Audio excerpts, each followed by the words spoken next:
Hey there, night owls and Family Guy fanatics. If you're here looking for some sleepy time content about everyone's favorite animated chaos, you've come to the right place. Tonight we're diving deep into the wild world of Quahog with some fascinating Family Guy facts that'll ease you into dreamland. So grab your pillow, get comfortable, and let's explore the bizarre universe that Seth MacFarlane created. Picture this. It's 1999, and a young animator has just pitched what would become one of television's most controversial and beloved animated series. Seth MacFarlane was only 25 years old when he created Family Guy, making him one of the youngest creators in television history to have his own primetime animated show. The pilot episode cost a mere $50,000 to produce, which is practically pocket change by today's animation standards. MacFarlane not only created the show, but also voices 4 of the main characters, including Peter Griffin, Brian the dog, Stewie, the scowling baby, and the perverted neighbor, Glenn Quagmire. Speaking of voices, here's something that might surprise you. The voice of Meg Griffin has changed over the years, but not in the way you might think. Originally, Lacey Chabert from Mean Girls fame voiced the teenage daughter during the first season and most of the second season. However, due to scheduling conflicts with her other projects, Mila Kunis took over the role starting in Season 2. Interestingly, Kunis was initially hesitant about taking the job because she thought it was just a temporary gig. Little did she know, she'd be voicing the character for over 2 decades. The show's production history is almost as chaotic as the Griffin family itself. Family Guy was actually canceled not once, but twice by Fox. The first cancellation happened after the second season in 2000. Then it was brought back for a third season, only to be canceled again in 2002. What saved the show was something unprecedented at the time. DVD sales and reruns on Adult Swim were so successful that Fox decided to resurrect the series in 2005. This made Family Guy the first canceled show in television history to be brought back primarily due to DVD sales and cable reruns. Let's talk about the town of Quahog for a moment. While it's fictional, MacFarlane based it on his own hometown of Kent, Connecticut. Many of the locations in the show are inspired by real places from his childhood. The Drunken Clam, where Peter and his friends hang out, was inspired by a real bar in Kent. Even some of the street names in Quahog are taken directly from streets in MacFarlane's hometown. This personal touch gives the show an authentic feel, despite its outrageous storylines. Here's a fact that might keep you up thinking about the complexity of animation. Each episode of Family Guy takes approximately 10 months to complete from start to finish. The process begins with the writers creating the script, which can take several weeks. Then comes the voice, recording, followed by animatic creation, character design, background painting, and finally, animation. A single 22-minute episode requires approximately 15,000 individual drawings. That's nearly 700 drawings per minute of finished animation. Brian the dog is arguably one of the most complex characters in animation history. He's an intellectual who drinks martinis, writes novels, and has strong political opinions. But here's something fascinating about his character development. MacFarlane originally intended for Brian to be more of a traditional pet character, but as the show progressed, Brian became increasingly humanized. The character serves as MacFarlane's voice for political commentary and social criticism. Brian's pretentious personality and liberal viewpoints often reflect MacFarlane's own beliefs, making the dog essentially the creator's animated alter ego. The show's cutaway gags, those random flashback scenes that have nothing to do with the main plot, were inspired by MacFarlane's love of classic comedy. He drew inspiration from shows like The Carol Burnett Show and Saturday Night Live. These cutaways became one of Family Guy's most distinctive features, allowing the writers to include jokes and references that wouldn't fit into the main storyline. Some episodes contain up to 15 different cutaway gags, each requiring its own mini production cycle. Stewie Griffin's character underwent one of the most dramatic transformations in television history. In the early seasons, Stewie was portrayed as an evil genius baby bent on world domination and matricide. His primary goal was killing his mother, Lois. However, as the series progressed, The writers shifted his character toward being more flamboyantly gay and less homicidal. This transformation wasn't planned from the beginning, but evolved naturally as the writers discovered what worked best for the character's comedy potential. The show's musical numbers deserve special recognition. McFarlane, who studied animation at the Rhode Island School of Design, is also an accomplished singer and musician. Many of Family Guy's musical sequences showcase his talents, particularly the big band and jazz numbers. The episode Road to Rhode Island featured a musical number that was so well received it spawned an entire series of road episodes pairing Brian and Stewie together. These musical interludes often require months of additional production time and specialized animators who can synchronize character movements with complex musical arrangements. Here's something about the show's writing process that's quite remarkable. The Family Guy writers' room operates differently from most television shows. Instead of having a traditional hierarchy, McFarlane encourages a collaborative environment where any writer can pitch jokes or storylines. The writers often compete to see who can come up with the most outrageous or offensive joke, pushing the boundaries of what's acceptable on television. This competitive atmosphere has resulted in some of the show's most memorable and controversial moments. The character of Peter Griffin was originally going to be named Justin Peter Griffin, but McFarlane shortened it to just Peter. The character's appearance and personality were inspired by a security guard McFarlane knew at his college. Peter's distinctive laugh, that wheezing giggle that fans love or hate, was actually improvised by McFarlane during early recording sessions. The laugh became so popular with the production team that they decided to make it a permanent part of the character. Cleveland Brown, Peter's neighbor and friend, was given his own spin-off show called The Cleveland Show, which ran for 4 seasons from 2009 to 2013. Interestingly, the character was created as a way to add diversity to the main cast, but McFarlane has admitted that writing for Cleveland was challenging because he didn't want to rely on racial stereotypes for humor. The character's calm, measured personality served as a counterbalance to Peter's chaotic energy. The show's animation style has evolved significantly over the years. Early episodes had a more rough, hand-drawn quality that reflected the show's limited budget.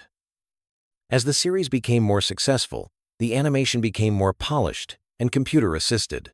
However, McFarlane insisted on maintaining certain stylistic choices, like the character's simple designs and limited color palette, to preserve the show's original charm. Family Guy has featured an impressive roster of celebrity guest stars over the years. These appearances range from brief cameos to full character roles. What's interesting is that many celebrities specifically request to appear on the show because of its cultural impact. The writers often create characters specifically tailored to the guest star's personality or public image, resulting in some surprisingly authentic performances. The show's controversial content has led to numerous censorship battles with network executives and standards departments. McFarlane has stated in interviews that approximately 10% of each script gets cut or modified due to content concerns. Some jokes that are deemed too offensive are replaced with alternate versions, while others are moved to the DVD releases as deleted scenes. This constant push and pull between creative freedom and broadcast standards has actually improved the show's writing, forcing the creators to be more clever with their humor. Here's a production detail that animation fans will appreciate. Family Guy uses a technique called limited animation, which means characters are drawn with simplified movements to save time and money. However, the show occasionally breaks this rule for special sequences, particularly musical numbers or action scenes. These moments of full animation stand out dramatically and create a more cinematic feel.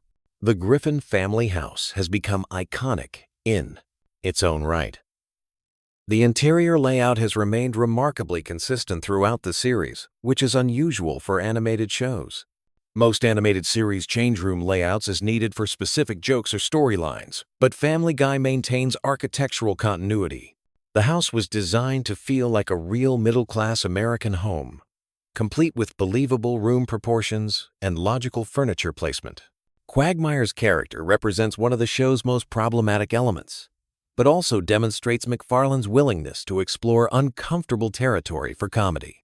The character's predatory behavior toward women would be completely unacceptable in live action, but the animated format allows the show to examine toxic masculinity through exaggeration and absurdity. It's a delicate balance that doesn't always work, but it shows the unique possibilities of animated comedy. The show's timeline is intentionally confusing and contradictory. Characters reference current events and pop culture from different decades within the same episode. This temporal flexibility allows the writers to make jokes about any topic regardless of when it occurred. Stewie remains a baby despite the series spanning over 20 years, and other characters don't age either. This suspended animation of time keeps the show perpetually contemporary. Family Guy's influence on internet culture cannot be overstated. The show was one of the first television series to embrace meme culture, with countless clips and quotes becoming viral sensations. The cutaway gags are perfectly suited for short-form internet content, and many viewers discover the show through social media clips rather than traditional television viewing. The voice acting process for Family Guy is quite different from other animated shows. Most animated series record voices individually, but Family Guy often records multiple actors together to capture natural conversation rhythms. This technique results in more spontaneous performances and allows for improvisation that wouldn't be possible with solo recording sessions. MacFarlane has stated that he originally intended Family Guy to run for only a few seasons, but the show's success has extended its life far beyond his initial vision.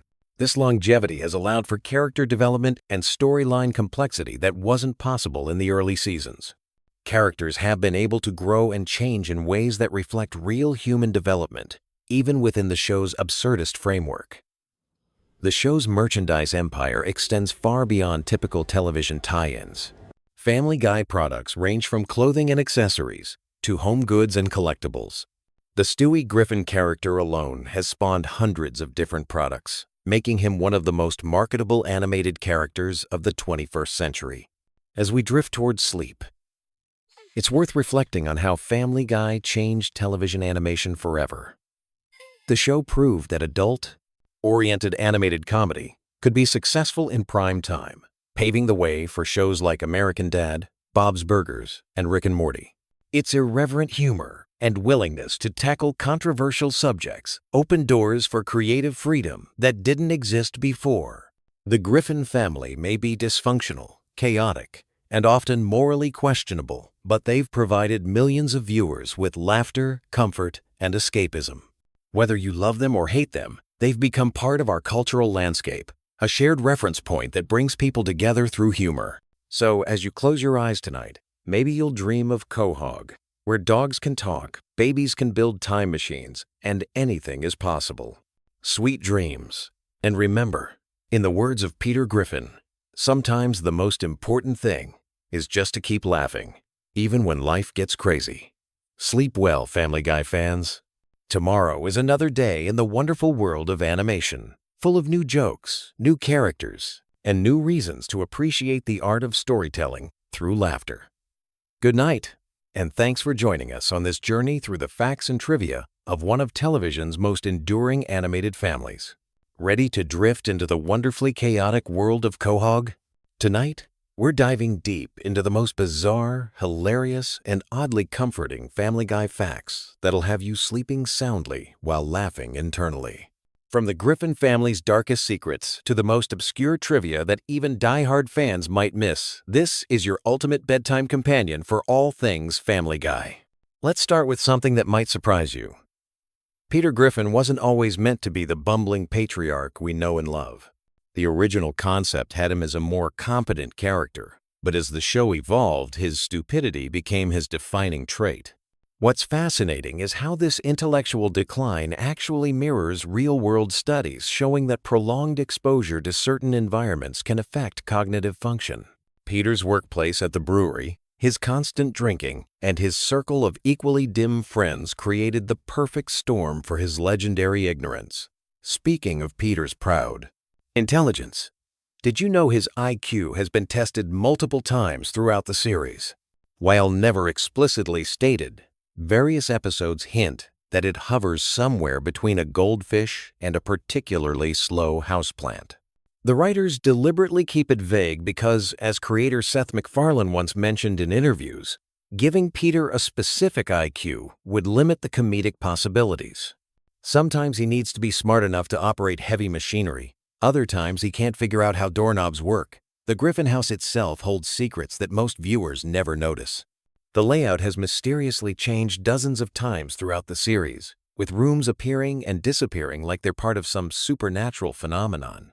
The basement alone has been everything from a simple storage space to an elaborate laboratory, a nightclub, and even home to Peter's secret basement family.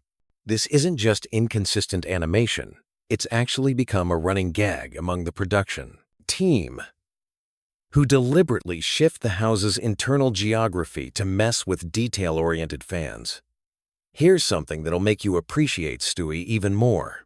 His distinctive British accent wasn't originally planned. Seth MacFarlane was experimenting with different voices during early development, and the posh British accent was meant to be temporary. However, when they recorded the first few episodes, the contrast between this sophisticated voice coming from a baby was so hilarious that they kept it. The accent also serves a deeper purpose, representing Stewie's intellectual superiority over his family, while simultaneously making his evil plots seem more theatrical than genuinely threatening. Brian Griffin represents one of television's most complex characters when you really think about it. He's an atheist in a predominantly Christian household, a failed writer in a family that doesn't value intellectual pursuits, and an alcoholic struggling with depression while maintaining a facade of being the voice of reason. The writers have used Brian to explore serious topics like addiction, mental health, and existential crisis, all while keeping the show fundamentally comedic. His relationship with Stewie works so well because they're both outsiders in their own family, bonded by their shared sense of not quite belonging. The show's animation style has evolved dramatically since its debut, but one thing that's remained consistent is the deliberate simplicity of character designs. This wasn't just a budget consideration. It was an artistic choice that allows for more fluid animation during the show's famous action sequences. Those epic Peter versus giant chicken fights require characters that can be drawn quickly and consistently by multiple animators, which is why everyone has such distinctive, simple silhouettes. Cleveland's departure and return to the show created one of the most interesting character arcs in animated television. When he left for his own spin-off, the writers had to figure out how to maintain the dynamic of Peter's friend group. Joe and Quagmire's personalities were subtly adjusted to fill the void Cleveland left behind. When Cleveland returned after his show was canceled, he was noticeably different, more cynical, and world-weary, reflecting both the character's experiences and perhaps the writer's own feelings about the failed spin-off. The show's time travel episodes aren't just random comedy. They're actually carefully constructed to avoid major paradoxes while still allowing for maximum chaos. Stewie's time machine has specific rules that the writers follow consistently, even when it's not explicitly stated. Time travelers can't prevent their own birth.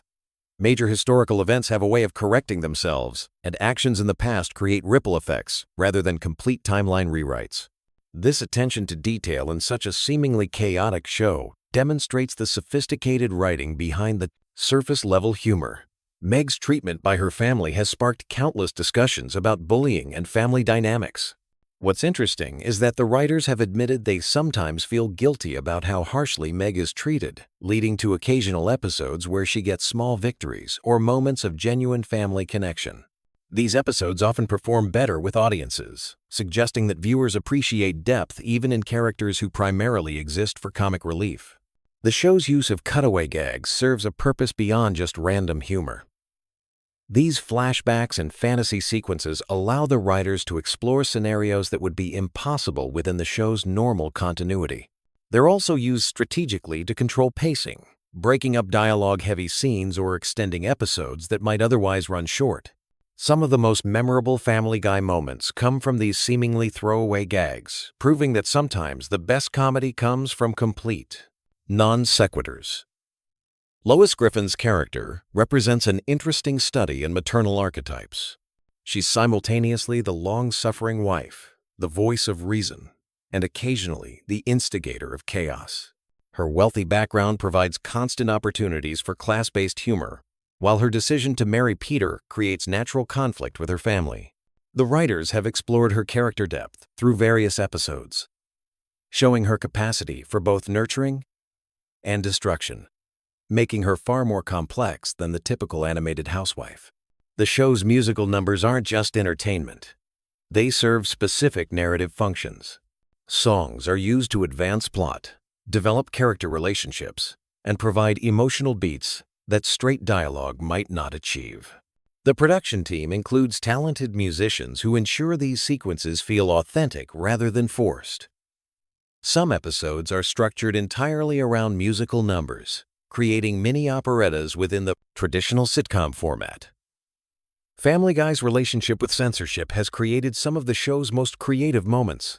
When standards and practices reject certain content, the writers often find more clever ways to address the same topics. This has led to some surprisingly sophisticated social commentary disguised as silly cartoon humor.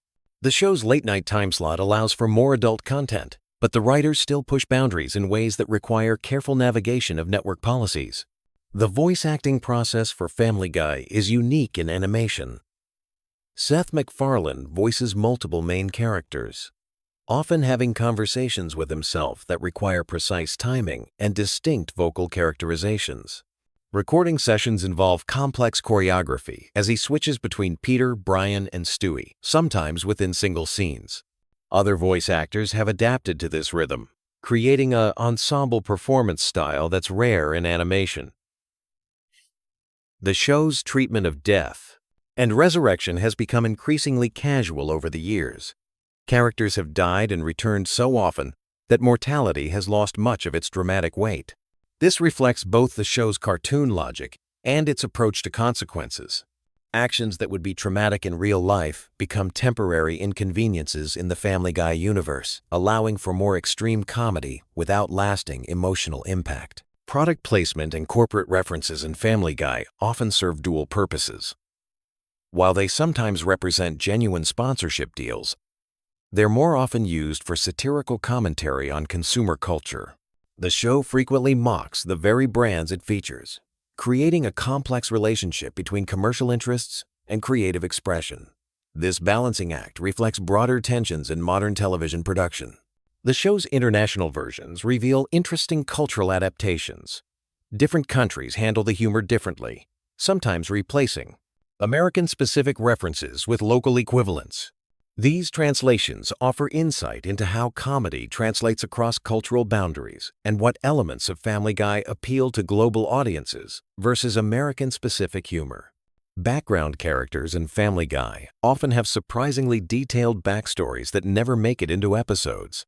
The writers develop full histories for even minor characters, creating a rich fictional universe that extends beyond what viewers see.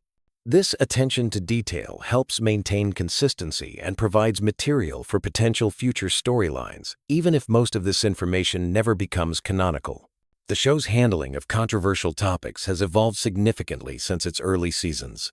What began as relatively straightforward shock humor has developed into more nuanced social commentary, though it still maintains its irreverent tone.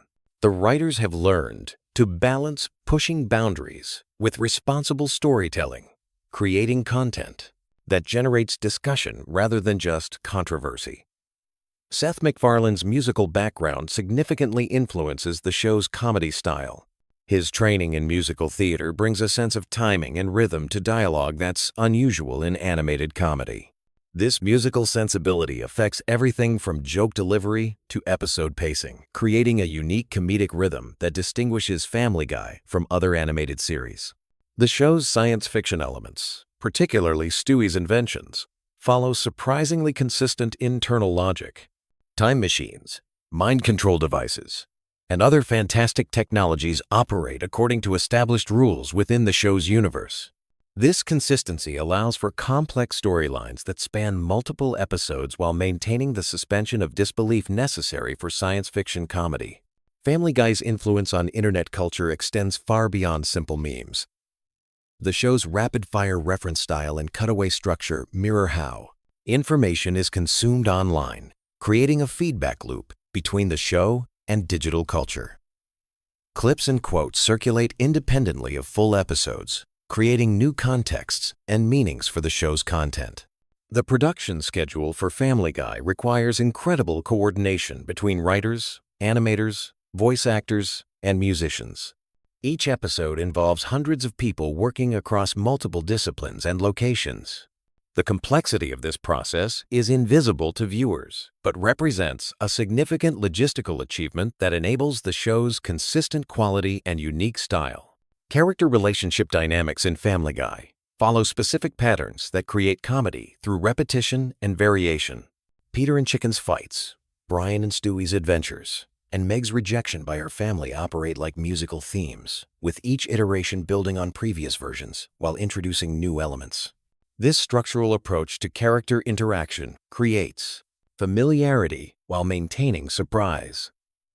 The show's approach to aging is particularly interesting in animation. Characters remain physically the same while their experiences accumulate, creating personalities that develop without visual change. This allows for long-term character growth while maintaining the visual consistency that animation requires. The writers must balance character development with the static nature of animated characters. Family Guy's educational content is often hidden within comedy. Historical references, scientific concepts, and cultural knowledge are embedded in jokes and storylines, creating opportunities for learning disguised as entertainment. Viewers often gain information about topics they might not otherwise encounter, making the show inadvertently educational despite its primary focus on humor. The show's production team includes specialists in various fields who ensure accuracy in specialized content, medical procedures, legal situations, and technical details are researched to maintain believability even within the show's exaggerated reality. This attention to detail supports the show's ability to tackle complex topics while maintaining its comedic tone. Sound design in Family Guy extends beyond dialogue and music to create a rich auditory landscape. Background sounds, sound effects, and ambient noise contribute to the show's atmosphere and comedic timing. The production team uses audio to enhance visual gags and create emotional responses that support the storytelling. The show's merchandising strategy reflects its cultural impact and commercial success. Products range from simple apparel to complex collectibles, creating multiple revenue streams that support continued production. The variety of merchandise also demonstrates the show's broad appeal across different demographic groups and age ranges. Family Guy's influence on other animated shows is evident in the proliferation of adult-oriented animated comedy. The show's success paved the way for numerous imitators and inspired shows that push boundaries in different directions. This influence extends beyond animation to live-action comedy, creating a lasting impact on television humor.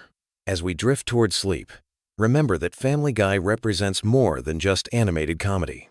It's a cultural phenomenon that reflects our society's humor, values, and contradictions. The Griffin family's chaos mirrors our own family dynamics. Their struggles echo our personal challenges, and their resilience reminds us that laughter can overcome almost anything. Whether you're dreaming of time travel adventures with Stewie, epic battles between Peter and a giant chicken, or simply the comfort of familiar voices telling familiar jokes, Family Guy continues to provide entertainment that's both sophisticated and silly, meaningful and meaningless, just like life itself. Sweet dreams. And remember, somewhere in Quahog, the Griffin family is probably getting into another ridiculous situation that'll make you laugh tomorrow. Want to drift off to sleep while learning some wild Family Guy facts? Perfect. Let me take you on a gentle journey through the chaotic world of Quahog, Rhode Island, where nothing is quite what it seems, and everything is fair game for comedy. Family Guy first aired on January 31st, 1999, and from day one it was clear this wasn't your typical animated sitcom. Created by Seth MacFarlane when he was just 24 years old, the show began as his senior thesis project at the Rhode Island School of Design. That student film caught the attention of Fox executives, who saw something special in MacFarlane's irreverent humor and distinctive animation style. The Griffin family consists of Peter, the well-meaning but often clueless father who works at a toy factory, Lois, his patient wife from a wealthy family, their 3 children Meg, Chris, and baby Stewie, plus Brian, their intellectual talking dog. What makes this family unique isn't just that their dog can speak, but that each character represents a different comedic archetype pushed to its absolute extreme. Stewie Griffin, the baby with the British accent and sophisticated vocabulary, wasn't originally meant to be the breakout character he became. In early seasons, his primary motivation was world domination and eliminating his mother Lois. His elaborate schemes and advanced technology created some of the show's most memorable moments. The character's intelligence was so advanced that he built time machines, created clones of himself, and developed weapons that would make military contractors jealous. The show's cutaway gags became its signature storytelling device. These random flashbacks and tangential scenes allowed writers to explore absurd scenarios without worrying about plot continuity. One moment Peter might be arguing with his neighbor, and suddenly we're transported to medieval times or watching a parody of a classic movie. This technique gave Family Guy unlimited creative freedom and became one of its most beloved features. Brian the dog serves as the show's voice of reason, though he's far from perfect. He's an aspiring writer who never quite achieves his literary dreams, a liberal who often comes across as pretentious, and an alcoholic who struggles with personal relationships. His friendship with baby Stewie created some of the series' most touching and hilarious moments, as these two unlikely companions embarked on adventures through time and space. The show's relationship with censorship has always been complicated. From its earliest episodes, Family Guy pushed boundaries that other animated shows wouldn't dare approach. The writers seemed to delight in finding new ways to shock audiences while still maintaining enough heart to keep viewers emotionally invested. This balancing act between outrageous humor and genuine emotion became the series' trademark. Family Guy's cancellation and resurrection story reads like a television miracle. After 3 seasons, Fox canceled the show due to declining ratings.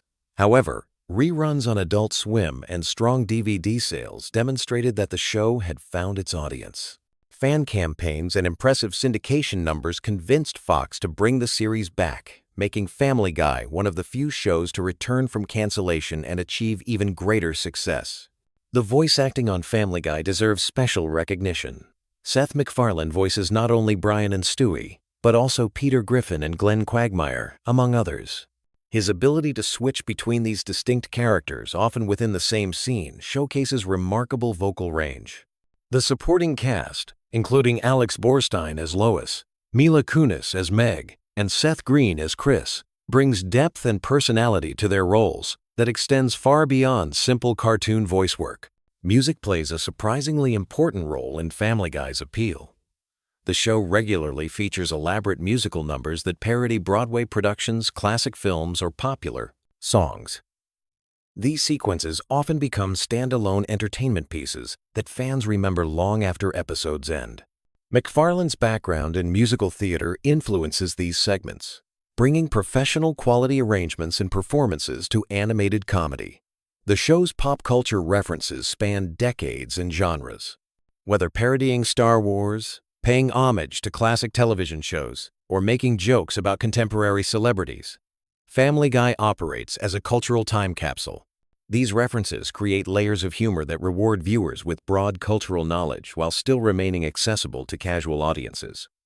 Family Guy's international success surprised many industry observers. The show airs in over 100 countries and has been translated into dozens of languages. What works as American humor apparently translates well across cultural boundaries, though some countries have edited or banned certain episodes due to content concerns. The animation style of Family Guy deliberately evokes classic television cartoons while incorporating modern techniques. The character designs are simple yet expressive, allowing for quick production turnaround while maintaining visual consistency. This approach enables the show to tackle current events and topical humor without lengthy production delays. Behind the scenes, Family Guy employs a large writing staff that includes many comedy veterans. The writer's room operates on collaborative principles where any idea, no matter how outrageous, gets consideration. This environment encourages creativity and risk-taking that translates directly into the show's unpredictable content. The show's treatment of controversial topics has evolved over its run. Early episodes pushed boundaries primarily for shock value, but later seasons began incorporating more sophisticated social commentary. This evolution reflects both changing cultural attitudes and the writer's growing confidence in addressing serious subjects through comedy. Family Guy merchandise extends far beyond typical television tie-ins. From clothing and toys to video games and books, the Griffin family's image appears on countless products. The show's quotable dialogue and memorable visual gags translate well to consumer goods, creating additional revenue streams that support continued production. The relationship between Family Guy and The Simpsons has fascinated animation fans for years. While both shows feature dysfunctional families and satirical humor, their approaches differ significantly. Family Guy's more chaotic structure and willingness to break narrative rules contrasts with The Simpsons' more grounded storytelling approach, yet both shows clearly influence each other. Guest stars on Family Guy include major Hollywood names who often play exaggerated versions of themselves. These appearances usually involve the celebrities being subjected to the same irreverent treatment as any other target of the show's humor. The willingness of famous people to participate suggests that being mocked on Family Guy has become a strange mark of cultural relevance. The show's impact on internet culture cannot be overstated. Countless memes, video clips, and quotable moments from Family Guy circulate online constantly. The show's visual humor and memorable one-liners make it perfect for social media sharing, extending its cultural reach far beyond traditional television viewing. Family Guy's production schedule requires incredible efficiency. Animated shows typically have longer lead times than live-action productions, but Family Guy maintains a pace that allows for relatively current topical humor. This balance between animation constraints and comedy timing requires careful planning and execution from the entire production team. The show's portrayal of religion, politics, and social issues often generates discussion and debate. Rather than taking consistent ideological positions, Family Guy seems more interested in finding humor in all perspectives. This approach allows the show to maintain broad appeal, while still engaging with serious topics that matter to audiences. Character development on Family Guy follows unusual patterns compared to traditional television. While most shows feature characters who grow and change over time, Family Guy characters often reset to their baseline personalities between episodes. This approach prioritizes comedy over continuity, allowing writers maximum flexibility in crafting jokes and storylines. The economics of Family Guy's success demonstrate the value of patient investment in creative content. The show's initial cancellation and subsequent revival created a case study in how dedicated fan bases can rescue quality entertainment. This success story has influenced how networks evaluate shows with devoted but initially small audiences. Family Guy's influence on other animated comedies is clearly visible across the television landscape. Shows that followed have adopted similar rapid-fire joke delivery, pop culture references, and willingness to break conventional narrative rules. The series helped establish a new template for adult animated comedy that continues inspiring creators today. The show's approach to historical events and figures creates educational opportunities wrapped in entertainment. While the historical accuracy might be questionable, Family Guy's treatment of past events encourages viewers to learn more about the real stories behind the jokes. This combination of education and entertainment reaches audiences who might otherwise avoid traditional historical programming. Family Guy's live-action sequences and special episodes demonstrate the creative team's willingness to experiment with format. These departures from standard animated episodes show technical ambition and creative risk-taking that keeps the series fresh after more than 2 decades on air. The show's international versions sometimes feature localized content while maintaining the core Family Guy sensibility. These adaptations highlight how universal certain types of humor can be, while also showing how comedy must sometimes adapt to specific cultural contexts. As we wrap up this gentle exploration of Family Guy's world, remember that behind all the chaos and controversy lies a show created by people who genuinely love comedy and aren't afraid to push boundaries in pursuit of laughs. Whether you find Family Guy hilarious or offensive probably depends on your personal comedy preferences, but there's no denying its impact on television and popular culture. The Griffin family continues their adventures in Quahog, bringing their particular brand of mayhem to audiences around the world. From Stewie's latest schemes to Peter's newest workplace disaster. From Brian's philosophical observations to the family's bizarre encounters with neighbors and celebrities. Family Guy remains a unique voice in animated television. So as you drift off to sleep, perhaps you'll dream of talking dogs and time-traveling babies, of elaborate musical numbers and impossible sight gags. In the world of Family Guy, anything can happen, and usually does. Sweet dreams. And remember that in Quahog, Rhode Island, normal is just a setting on the washing machine that nobody ever uses. The show's legacy continues growing with each new episode. Each new generation of fans discovering the Griffin family's adventures for the first time. Whether Family Guy maintains its edge or evolves with changing times, one thing remains certain. Peter, Lois, Meg, Chris, Stewie, and Brian have earned their place in television history as one of the most distinctive and memorable animated families ever created. Welcome back, night owls and daydreamers. Tonight we're diving deep into the chaotic world of Quahog with some fascinating Family Guy facts that'll have you drifting off to sleep with a smile. Whether you're a longtime fan or just discovering the Griffin family madness, these relaxing tidbits about one of animation's most controversial shows will guide you gently into dreamland.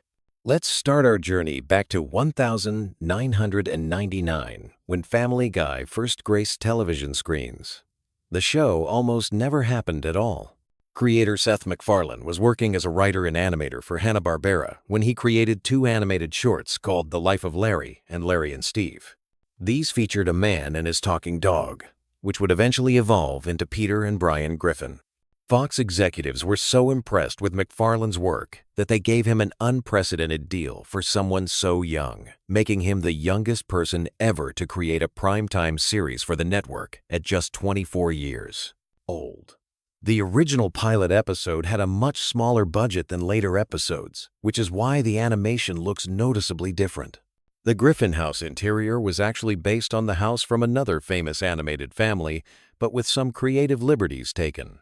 MacFarlane has mentioned that he wanted the show to feel lived in and realistic, despite all the absurd situations the family would find themselves in. Speaking of the Griffin family, each character was carefully designed to represent different aspects of the American family dynamic. Peter Griffin, the bumbling patriarch, was inspired by MacFarlane's own father and various blue-collar workers he'd observed growing up in Connecticut. His distinctive laugh wasn't originally planned. It just happened naturally during recording sessions, and the creators decided to keep it because it felt so authentic to the character. Lois Griffin underwent several design changes before settling on her final appearance. Originally, she was going to have a completely different personality, more stern and less patient with her family's antics. The writers quickly realized that having someone slightly more grounded would make the show's more outrageous moments feel more believable. Her background as a wealthy heiress was added later to explain how the family could afford their lifestyle despite Peter's various job changes and general incompetence. The character of Meg started out very differently than how fans know her today. In the early seasons, she was treated more like a regular teenage daughter dealing with typical adolescent problems. The running joke of the entire family treating her terribly wasn't established until later seasons. This shift reflected the show's overall evolution toward more extreme and absurd humor over time.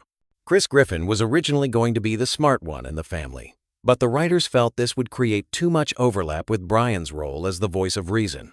Instead, they made him dim-witted but good-hearted, which created better comedic opportunities and family dynamics.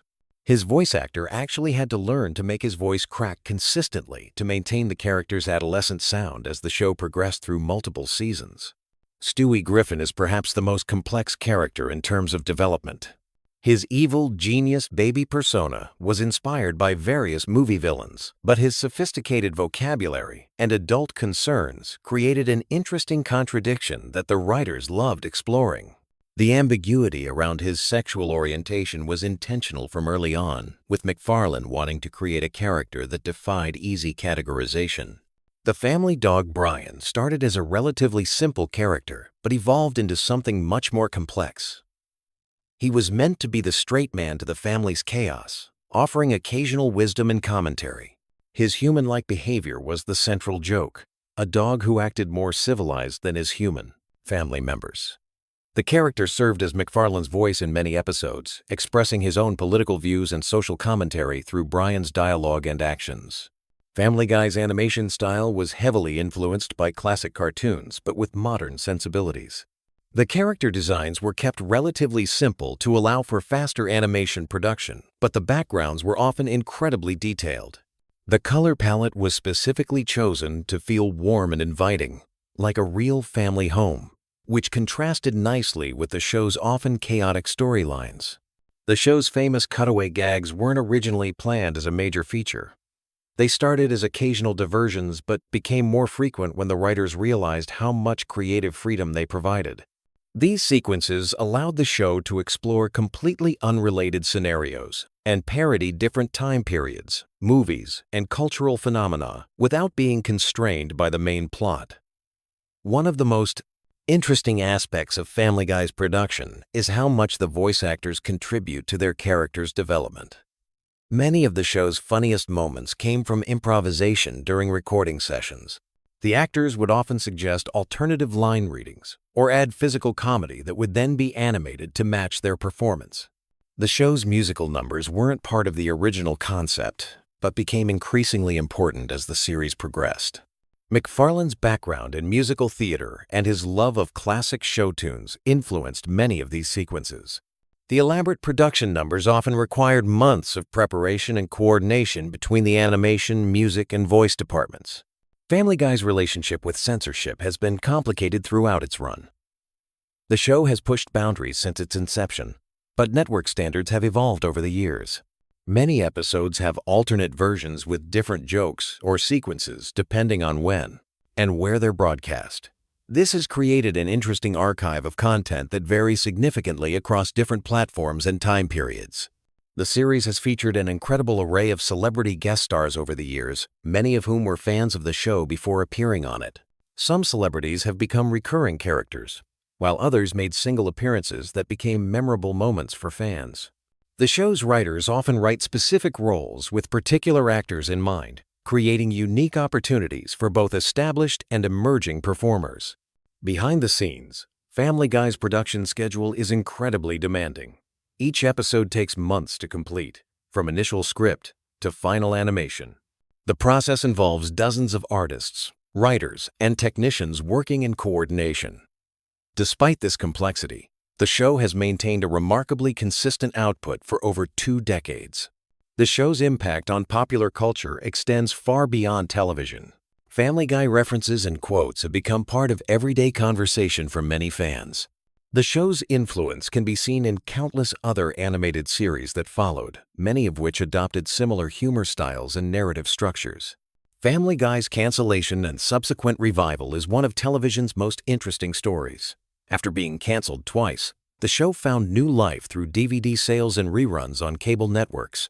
This proved that there was still a significant audience for the show's particular brand of humor, leading to its eventual return to primetime television. The evolution of animation technology has dramatically changed how Family Guy is produced. Early seasons required hand-drawn animation cells, while modern episodes are created entirely digitally. This technological shift has allowed for more complex visual effects and faster production times, but some fans prefer the slightly rougher aesthetic of the earlier seasons. Family Guy's international success has led to numerous international versions and adaptations. Different countries have created their own versions of the show with local characters and cultural references. These adaptations provide fascinating insights into how humor translates across different cultures and societies. The show's merchandise empire extends into virtually every category imaginable. From clothing and toys to video games and books, Family Guy has become a brand unto itself. This commercial success has helped fund the show's continued production and allowed for increasingly ambitious episodes and special events. Family Guy's writing process involves a large team of contributors working collaboratively. Story ideas can come from anywhere, and the show's writer's room is known for its freewheeling creative atmosphere. Many of the show's most memorable episodes began as simple throwaway comments that evolved into full storylines through group brainstorming sessions. The show's holiday episodes have, quote, become annual traditions for many families. These special episodes often feature elaborate musical numbers and heartwarming moments that contrast with the show's typically irreverent tone. The Christmas episodes in particular have become comfort viewing for many fans during the holiday season. Family Guy's relationship with social media has evolved significantly over the years.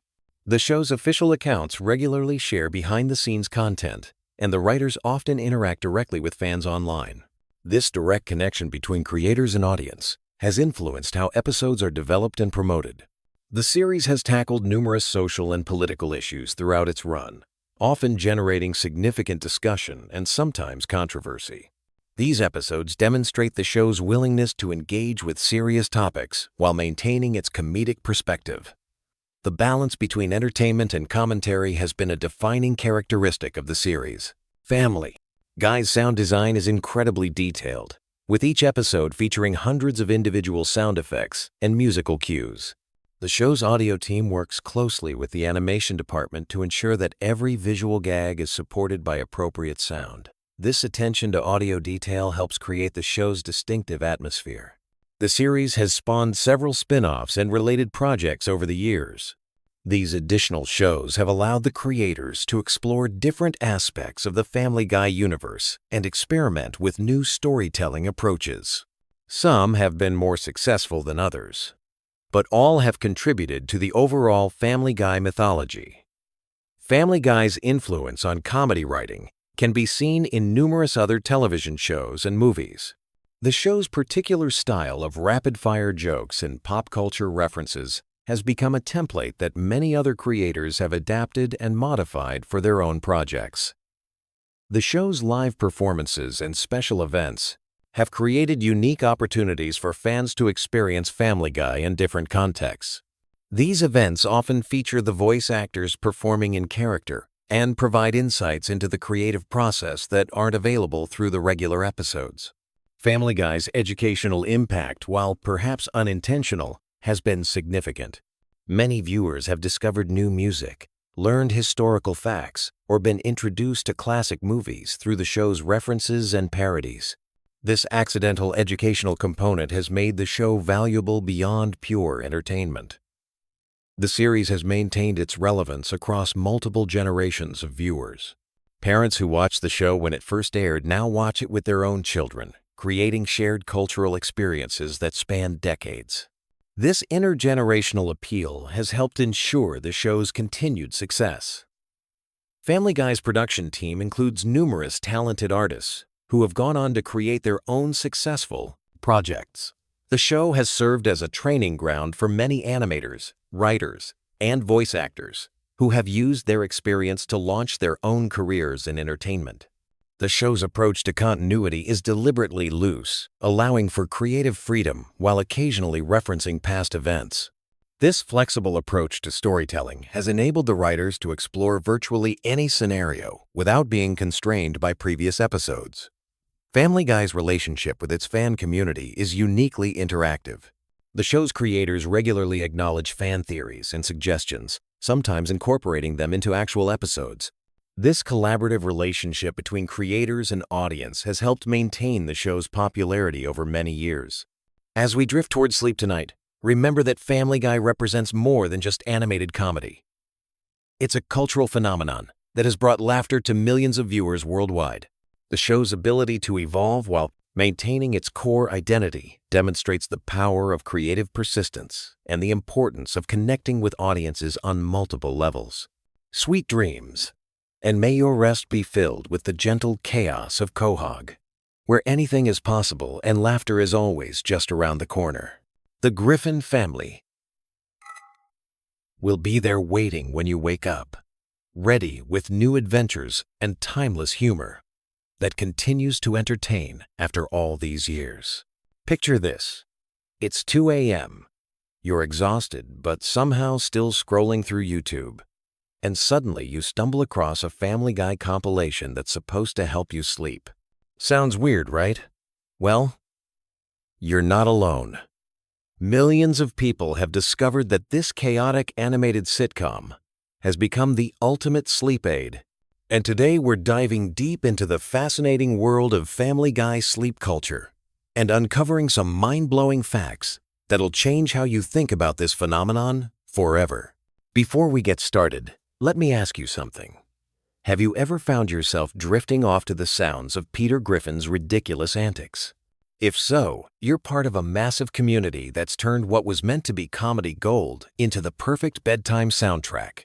And trust me, by the end of this video, you'll understand exactly why this works so well and discover some incredible secrets about the show that even die-hard fans don't know. Let's start with the most surprising fact of all. Family Guy wasn't designed to be relaxing, yet it's become one of the most popular sleep aids on the internet. The reason behind this paradox is actually rooted in psychology. Our brains crave familiar patterns when we're trying to wind down. And after more than 2 decades on air, Family Guy has created a predictable rhythm that viewers find comforting. The show's structure follows a specific formula that makes it perfect for background noise. Each episode contains multiple short segments, cutaway gags that last just long enough to capture attention without requiring deep focus, and character voices that remain consistent throughout. This creates what sleep experts call a cognitive lullaby, where your brain can partially engage without becoming overstimulated. But here's where it gets really interesting. The show's creator, Seth MacFarlane, has actually acknowledged this unexpected use of his creation. In interviews, he's mentioned receiving countless messages from fans who use Family Guy episodes to fall asleep. What's fascinating is that this wasn't intentional, but it happened because of specific audio design choices made during production. The audio mixing in Family Guy is deliberately compressed, meaning the difference between the loudest and quietest sounds is minimized. This prevents jarring volume spikes that might wake you up. Unlike many other TV shows where dramatic music or sound effects can suddenly blast through your speakers, the voice acting also maintains a relatively steady pitch and tone, creating a consistent audio environment that's conducive to relaxation. Now let's talk about the science behind why repetitive content helps us sleep. When we watch the same episodes repeatedly, our brains start to predict what's coming next. This predictability reduces anxiety and mental stimulation, allowing our minds to gradually wind down. Family Guy episodes are structured in a way that supports this process, with familiar character, dynamics, and recurring gags that create a sense of security. The phenomenon has grown so large that entire YouTube channels are dedicated to Family Guy sleep compilations. These videos regularly rack up millions of views, with comment sections filled with people sharing their gratitude for finding the perfect sleep content. Some compilations run for 10, 12, even 15 hours, specifically designed to play throughout the entire night without interruption. What makes this even more remarkable is the demographic involved. While Family Guy's primary audience skews toward adults aged 18 to 49, the sleep community spans all age groups. Parents report using these compilations to help their children fall asleep, while elderly viewers have discovered that familiar voices and simple storylines provide comfort during restless nights. The cultural impact of this trend extends beyond just sleep habits. It's created a shared experience among viewers who might never meet but who all understand the comfort of falling asleep to Peter Griffin's voice.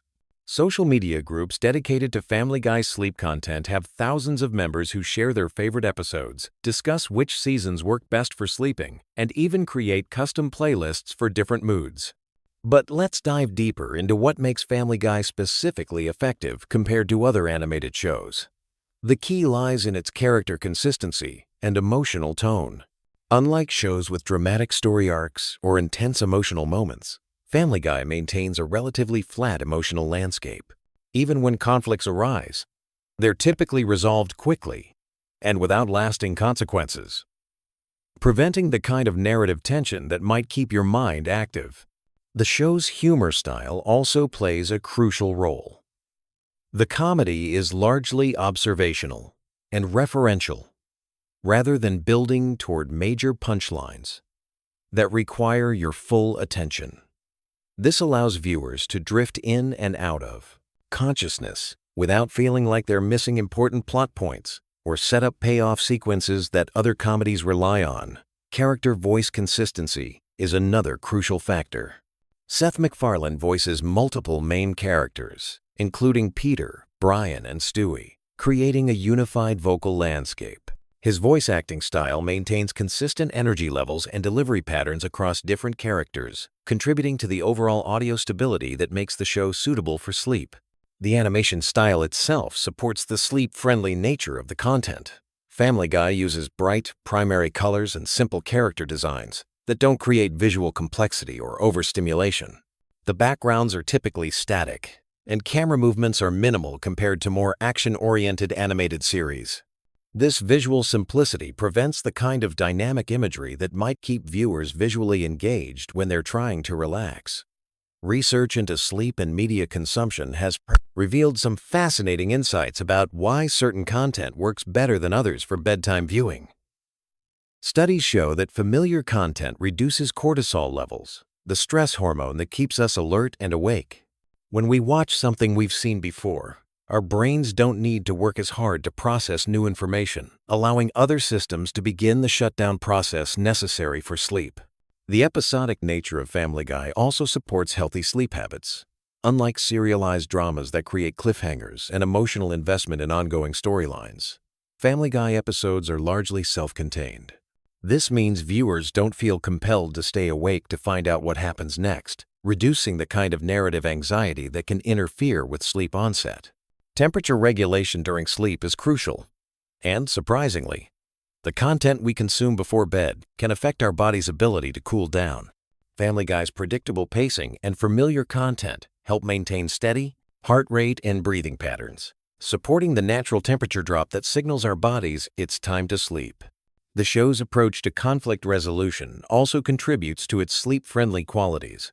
Most episodes follow a pattern where problems are introduced and resolved within 22 minutes, creating a sense of completion and closure that helps viewers feel satisfied and ready to rest. This is dramatically different from shows that end episodes with unresolved tension or dramatic cliffhangers. Cultural references and pop culture jokes in Family Guy serve an interesting function for sleep viewers. Because many of these references are repeated across multiple episodes and seasons, they create layers of familiarity that deepen over time. Longtime viewers develop an almost subliminal recognition of these patterns, further enhancing the comfort and predictability that supports sleep. The timing of cutaway gags is another element that works in favor of sleep viewers. These brief tangential scenes typically last between 10 to 30 seconds, providing just enough variety to prevent complete monotony while maintaining the overall flow of familiar content. They're short enough that viewers who drift off won't miss significant plot development, but engaging enough to provide gentle mental stimulation for those still partially awake.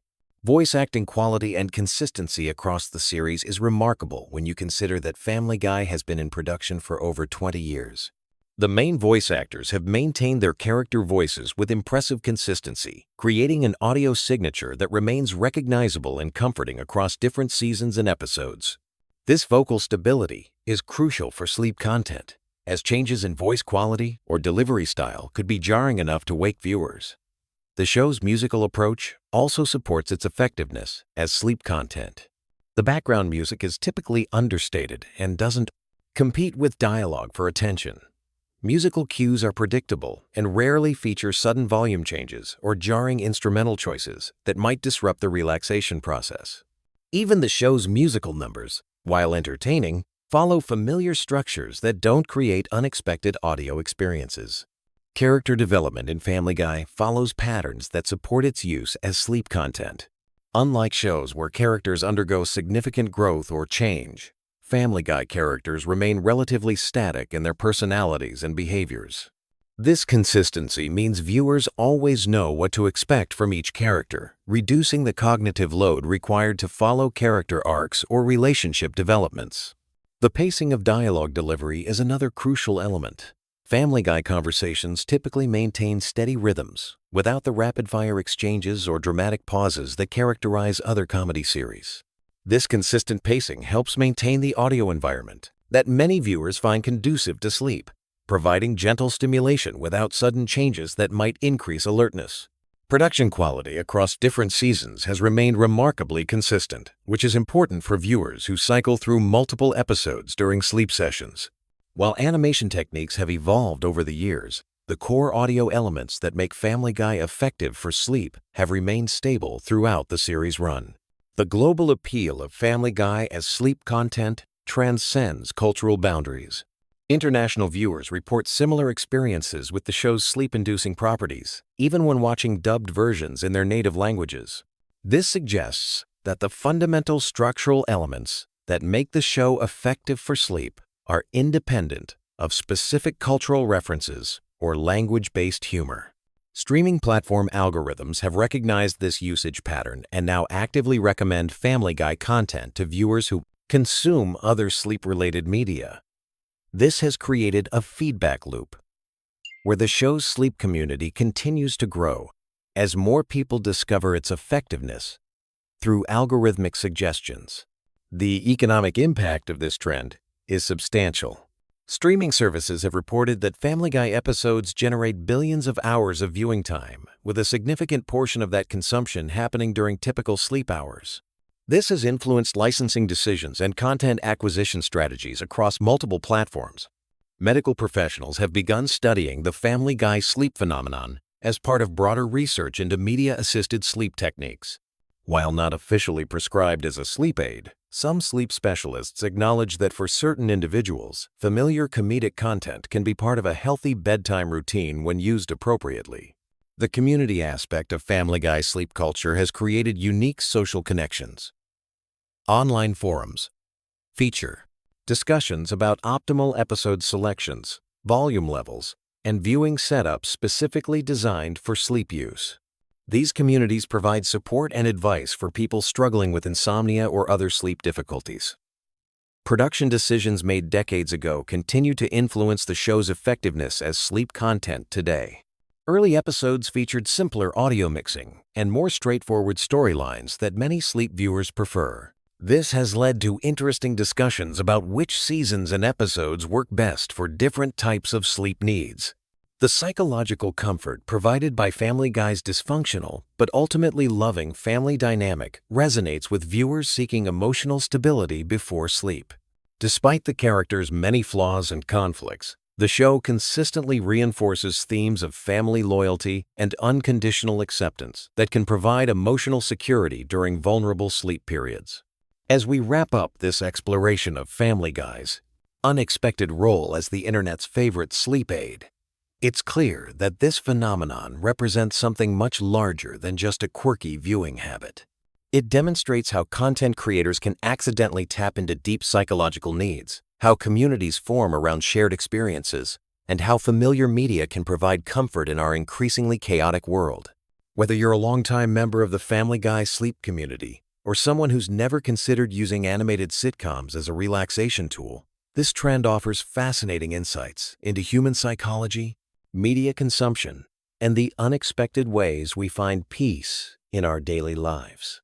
The next time you're struggling to fall asleep, you might want to give those Family Guy compilations a try. You'll be joining millions of viewers who have discovered that sometimes the best lullaby comes from the most unexpected source, and you might just find yourself sleeping better than you have in years.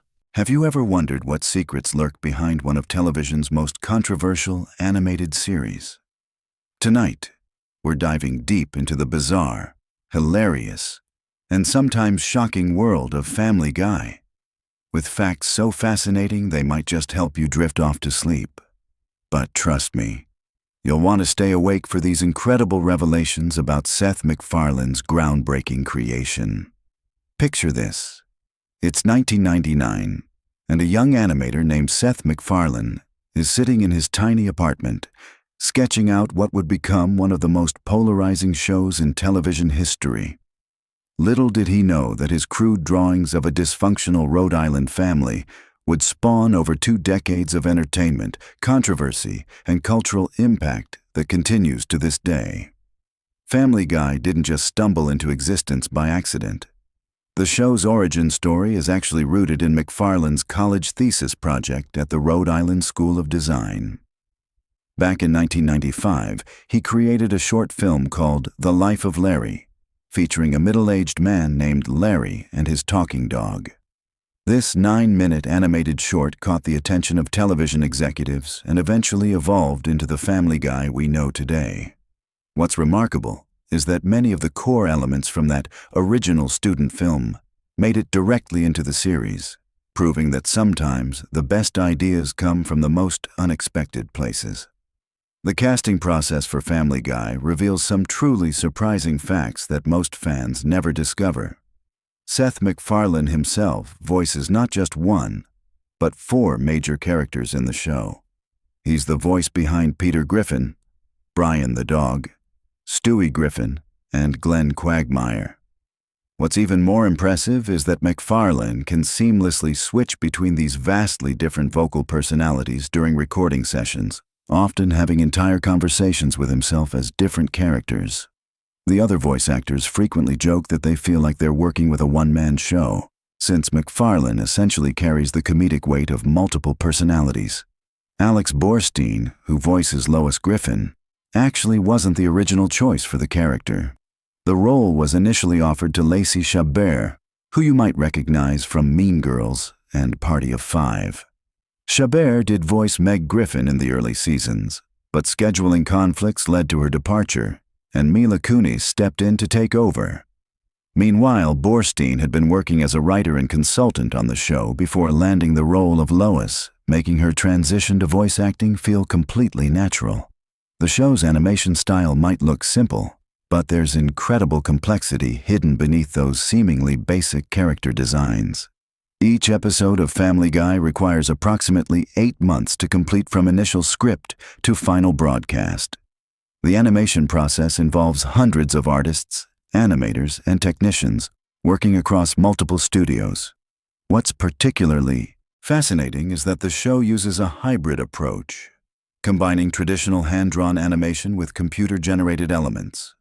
Those elaborate fight scenes and musical numbers that fans love so much often require specialized animation techniques that push the boundaries of television production budgets. Speaking of production, Family Guy has one of the most unusual writing rooms in television. The writer's room operates more like a comedy club than a traditional television writing environment. Writers are encouraged to pitch their wildest, most outrageous ideas without any filters. Many of the show's most memorable cutaway gags actually come from spontaneous brainstorming sessions where writers try to one-up each other with increasingly absurd scenarios. The famous "Bird is the Word" episode, for example, originated from a writer casually mentioning the old Trashmen song, which then spiraled into an entire episode concept within hours. The show's relationship with censorship and network standards has created some legendary behind-the-scenes stories. During its early years on Fox, Family Guy constantly pushed against network restrictions, leading to numerous battles over content. Some episodes were heavily edited or had entire segments removed before airing. Interestingly, when the show moved to Adult Swim and later back to Fox with renewed popularity, many of these previously censored segments were restored in DVD releases and streaming versions, giving fans access to the creator's original, uncensored vision. Family Guy's cancellation and resurrection story reads like something out of a Hollywood fairy tale. After 3 seasons, Fox canceled the show in 2002 due to declining ratings. However, something unprecedented happened. DVD sales and Adult Swim reruns created a massive surge in popularity. Fans organized campaigns, online petitions gained hundreds of thousands of signatures, and merchandise sales skyrocketed. This grassroots movement convinced Fox to revive the series in 2005, making Family Guy one of the first shows in television history to be brought back to life primarily due to fan demand and home video success. The show's cultural impact extends far beyond television screens. Family Guy has influenced internet culture in ways that most people don't realize. Many popular memes and viral video formats can trace their origins back to Family Guy episodes. The show's cutaway gag structure has become a template for online content creators, and phrases like "freakin' sweet" and "giggity giggity" have entered everyday vocabulary. Social media platforms are filled with Family Guy reaction GIFs and quotes, demonstrating the show's lasting influence on digital communication. Seth MacFarlane's musical background plays a crucial role in Family Guy's identity that often goes unnoticed. McFarlane is an accomplished jazz singer and pianist who has released several albums and performed with major orchestras. This musical talent directly influences the show's frequent musical numbers and elaborate song and dance sequences. When characters break into song, McFarlane often personally composes the music and provides vocal arrangements. Some of the show's most memorable moments, like Stewie and Brian's road trip songs or Peter's various musical adventures, showcase McFarlane's genuine musical abilities rather than just comedy writing. The voice recording process for Family Guy involves some truly unique techniques that create the show's distinctive sound.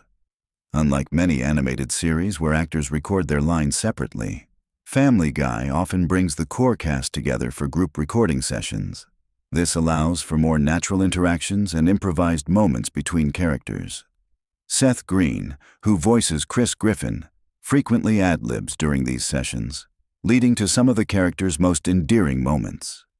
The chemistry between voice actors during these collaborative recording sessions contributes significantly to the family dynamic that makes the show feel authentic despite its outrageous scenarios.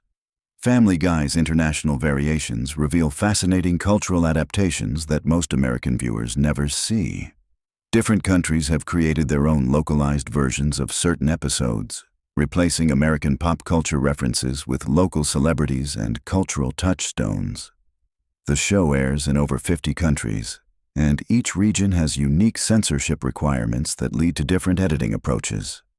Some countries focus heavily on removing violence while allowing sexual content, while others take the opposite approach. These international versions sometimes create entirely different comedic rhythms and viewing experiences. The show's relationship with guest stars has produced some incredible behind-the-scenes stories. Many celebrities who appear on Family Guy are longtime fans who specifically request to be part of episodes. Conway Twitty, whose music videos frequently interrupt episodes as random cutaway gags, became a running joke specifically because McFarlane and the writers found his earnest country music performances hilariously incongruous with the show's irreverent tone. Some guest stars have recorded multiple episodes worth of material during single recording sessions, allowing the show to feature their characters across multiple seasons. Family Guy's approach to controversial topics has created a unique position in television comedy. The show operates under what writers call the equal opportunity offense philosophy, meaning that no topic, group, or individual is considered off-limits for comedic treatment. This approach has generated both criticism and praise from various quarters, but it has also allowed the show to address social issues in ways that more conventional programming cannot. Episodes dealing with topics like religion, politics, and social justice often use humor as a vehicle for presenting multiple perspectives on complex issues. The technical aspects of Family Guy's production reveal impressive attention to detail that viewers might not notice. The show's color palette has evolved significantly over its run, with newer episodes featuring more sophisticated lighting and shading techniques. Background artists create incredibly detailed environments that often include visual jokes and Easter eggs that reward careful viewers.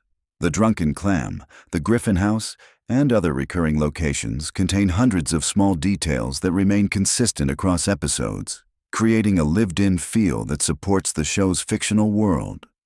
Family Guy's impact on other animated series cannot be overstated. The show's success paved the way for adult-oriented animated comedies like American Dad, The Cleveland Show, and Rick and Morty. Its influence on writing style, particularly the use of non-sequitur cutaway gags and pop culture references, has become a standard template for animated comedy. Many current animated series creators cite Family Guy as a direct influence on their own work, demonstrating its lasting impact on the medium. The show's merchandise empire extends into surprisingly diverse areas. Beyond typical television show merchandise like t-shirts and toys, Family Guy has inspired everything from mobile apps to theme park attractions. The show's characters appear on products ranging from breakfast cereals to automobile accessories.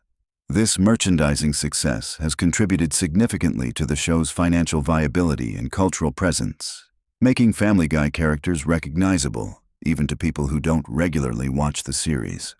Family Guy's writing team includes some of television's most talented comedy writers, many of whom have gone on to create their own successful series.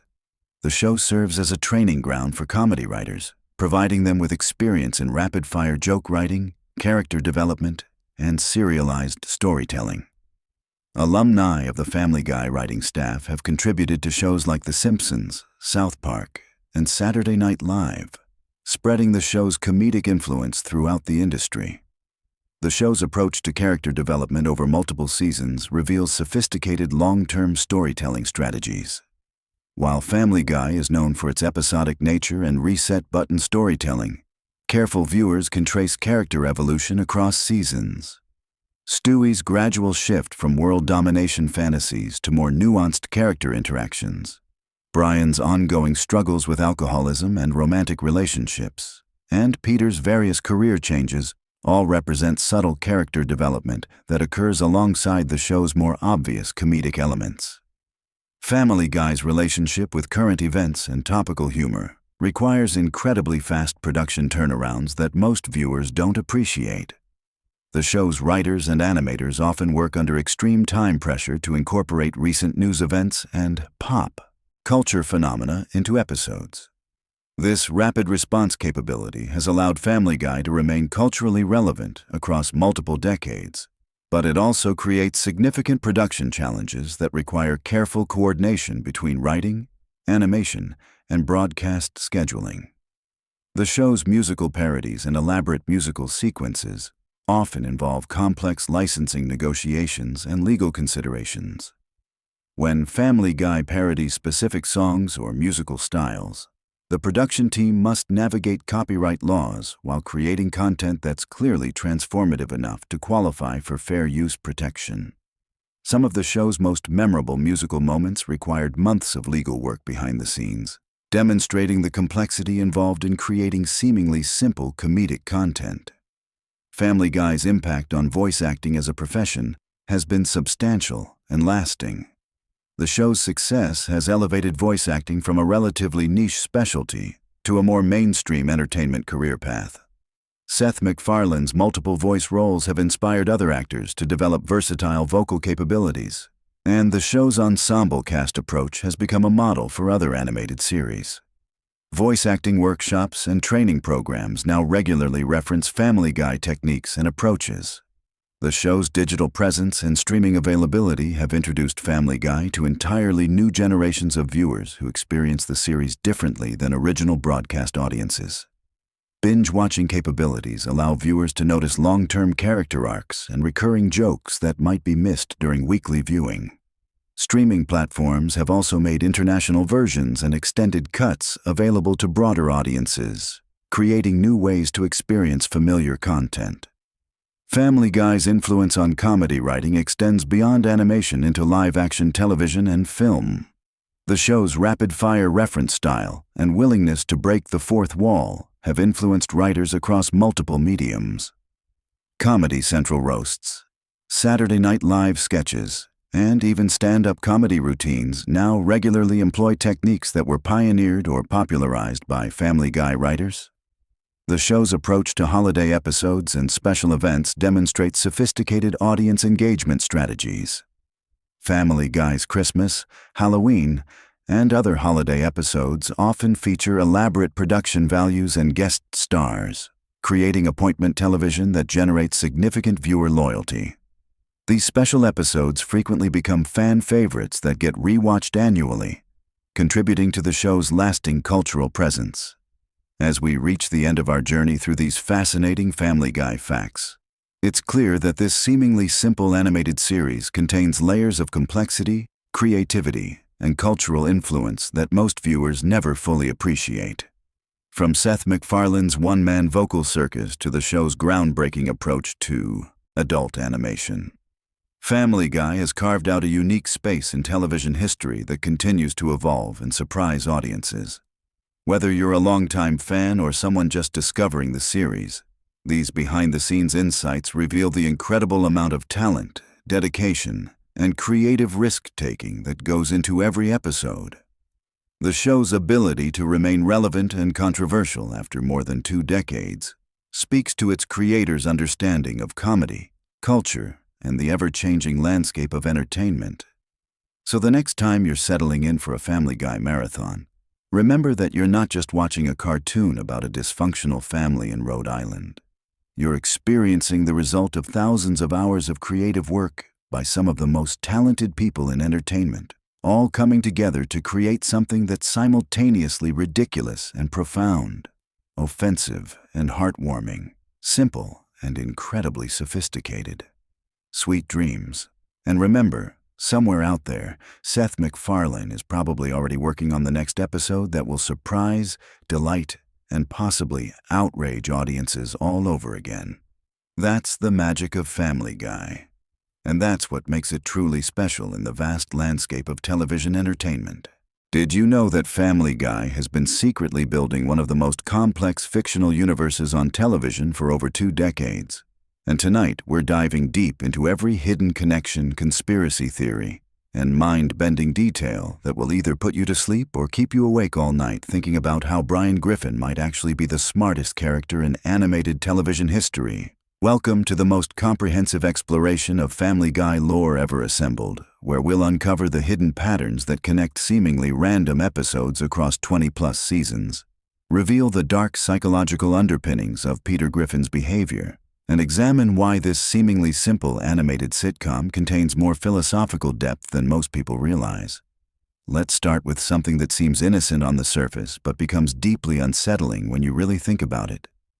The fact that Stewie Griffin, a 1-year-old baby, possesses technology that surpasses anything available in our current reality.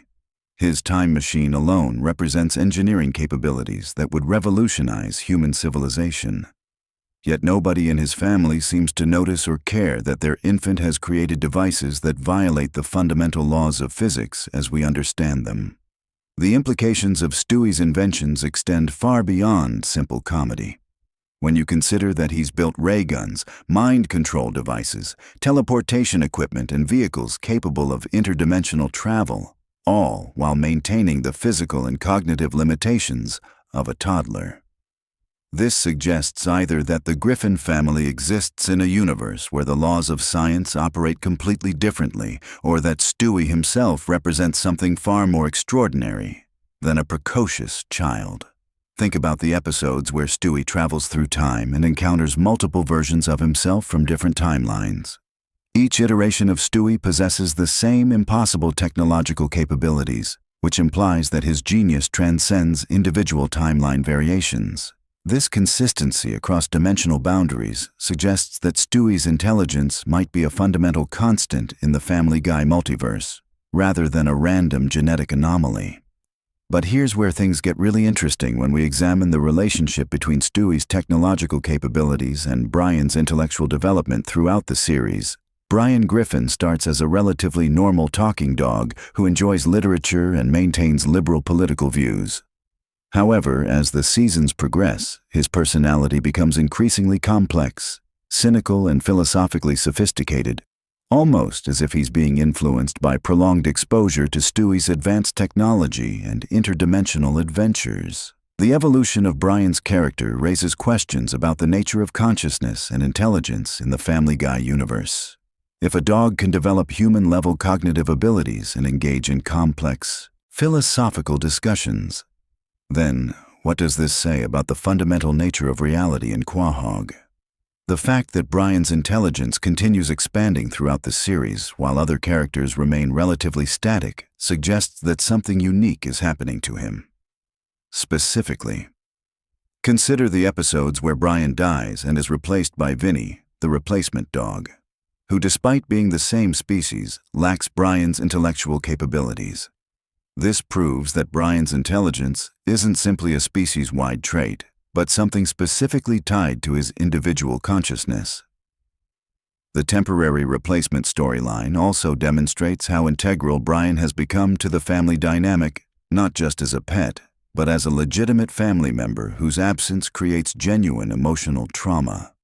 The relationship between Brian and Stewie represents one of the most complex friendships in animated television, spanning adventures through time, space, and alternate dimensions. Their bond transcends typical pet-owner relationships and approaches something resembling true intellectual partnership. This dynamic becomes even more fascinating when you consider that their adventures often involve visiting timelines where their relationship takes different forms, sometimes as friends, sometimes as enemies, and occasionally as something approaching equals moving deeper into Family Guy lore. We encounter the recurring theme of Peter Griffin's seemingly limitless capacity for causing destruction, while somehow avoiding serious consequences. Peter has crashed vehicles through buildings, started international incidents, caused environmental disasters, and engaged in behavior that would realistically result in imprisonment or death. Yet he continues living his suburban lifestyle with minimal repercussions for his actions. This pattern suggests that Peter might exist within some kind of protective narrative bubble, where conventional rules of cause and effect don't apply in the same way they would for normal people. The consistency of his survival across increasingly dangerous situations implies either supernatural intervention or existence within a simulated reality where certain characters are programmed to be essentially indestructible. The Griffin family's relationship with death itself provides another layer of complexity to the series' lore. Multiple characters have died and been resurrected, Brian's temporary death being the most notable example, but there are numerous instances where characters should have died, but somehow survived catastrophic events. This casual relationship with mortality suggests that the Family Guy universe operates under different existential rules than our reality. Quahog itself emerges as a character in the series when you examine how the town responds to the Griffin family's constant chaos. Despite Peter's regular destruction of property and public safety, the community continues functioning normally as if nothing happened.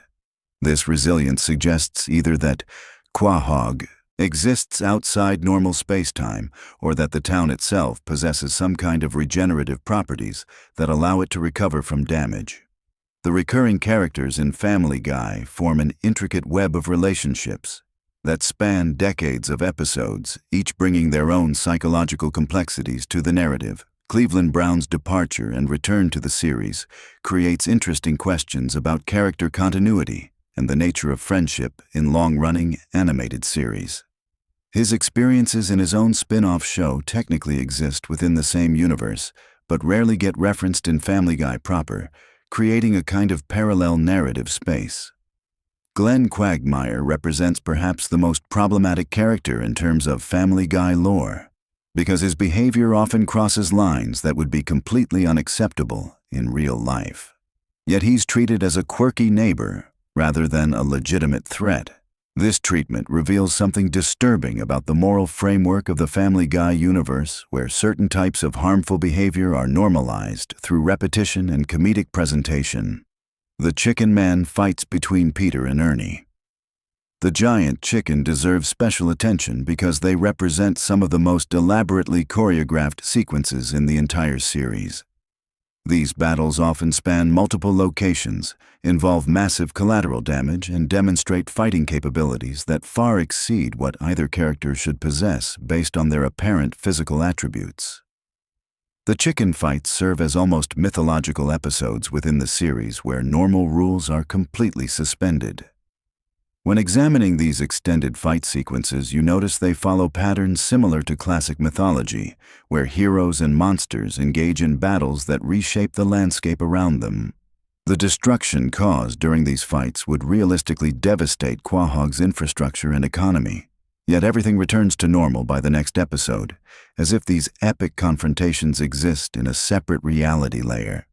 The cutaway gags that Family Guy is famous for create their own complex narrative space where characters interact with historical figures, fictional characters, and alternate versions of themselves.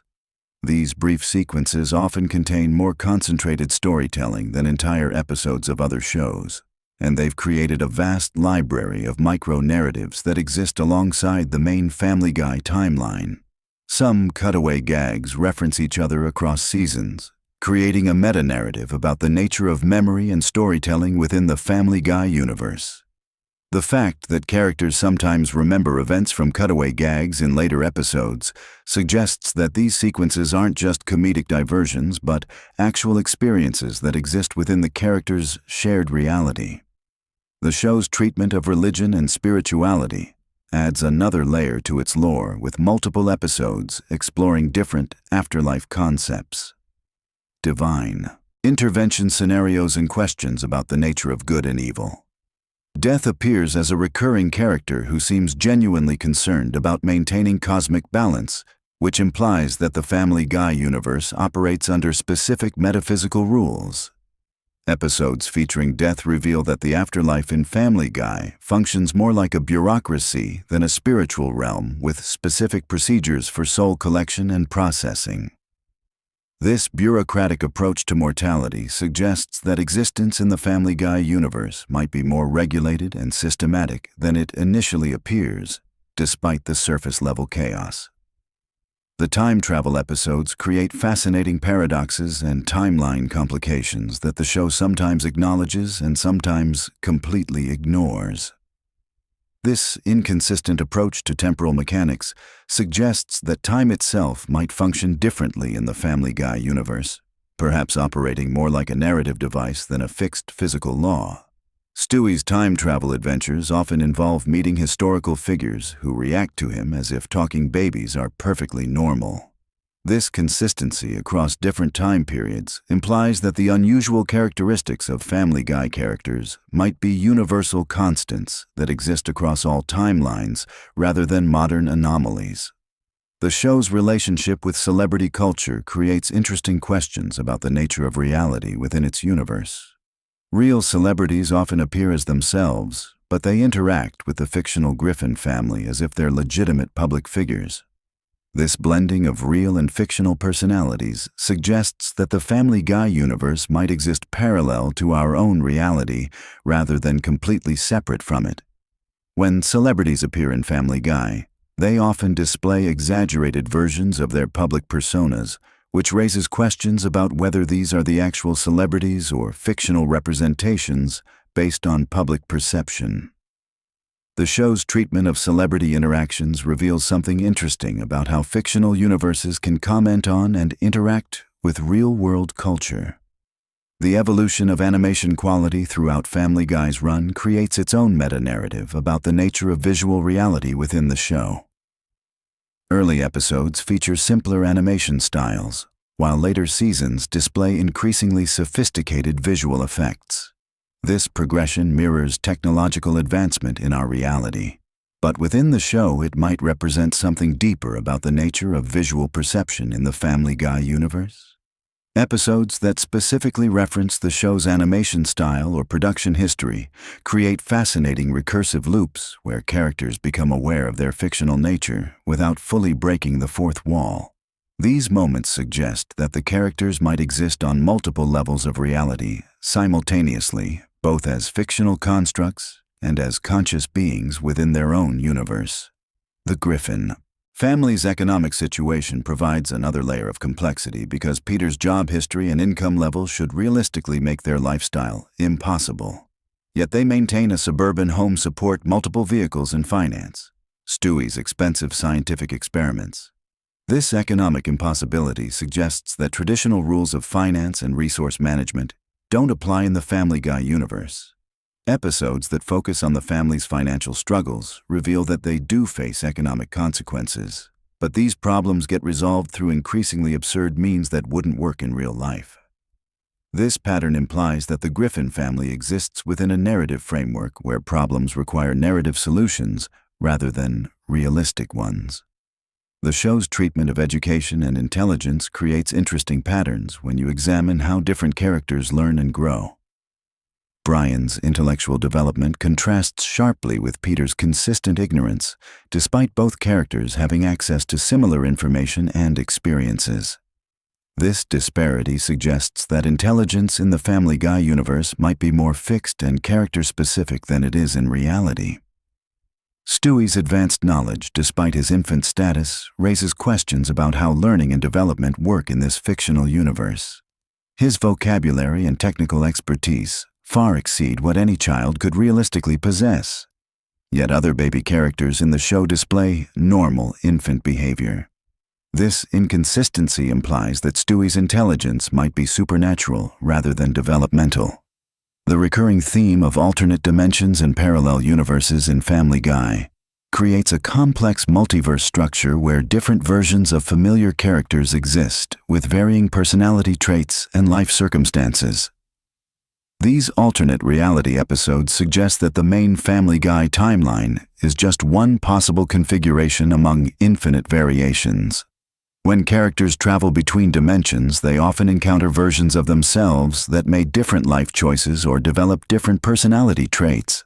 This concept implies that character identity in the Family Guy universe might be more fluid and circumstantial than it initially appears. The multiverse episodes also raise questions about free will and determinism within the show's cosmology. The show's approach to historical events creates fascinating anachronisms and alternative history scenarios that suggest the Family Guy universe might exist in a timeline that diverges from our own reality in subtle but important ways. Episodes set in historical periods often include modern elements that shouldn't exist, which implies either time travel influence or an alternate historical development. Family Guy's treatment of technology advancement shows interesting patterns where some innovations appear decades ahead of schedule, while others lag behind realistic development timelines. This inconsistent technological progression suggests that innovation in the Family Guy universe might be driven by different factors than in our reality. The psychological depth of individual characters becomes more apparent when you examine their behavior patterns across multiple seasons. Peter's childlike wonder and destructive impulses suggest possible developmental disorders or psychological trauma that the show explores through comedy rather than serious analysis. This approach reveals character complexity while maintaining entertainment value. Brian's intellectual pretensions and emotional vulnerabilities create a character study about the relationship between intelligence and happiness. His struggles with depression, alcoholism, and unfulfilled artistic ambitions represent serious psychological themes disguised as animated comedy. This layered characterization demonstrates how Family Guy uses humor to explore deeper human experiences.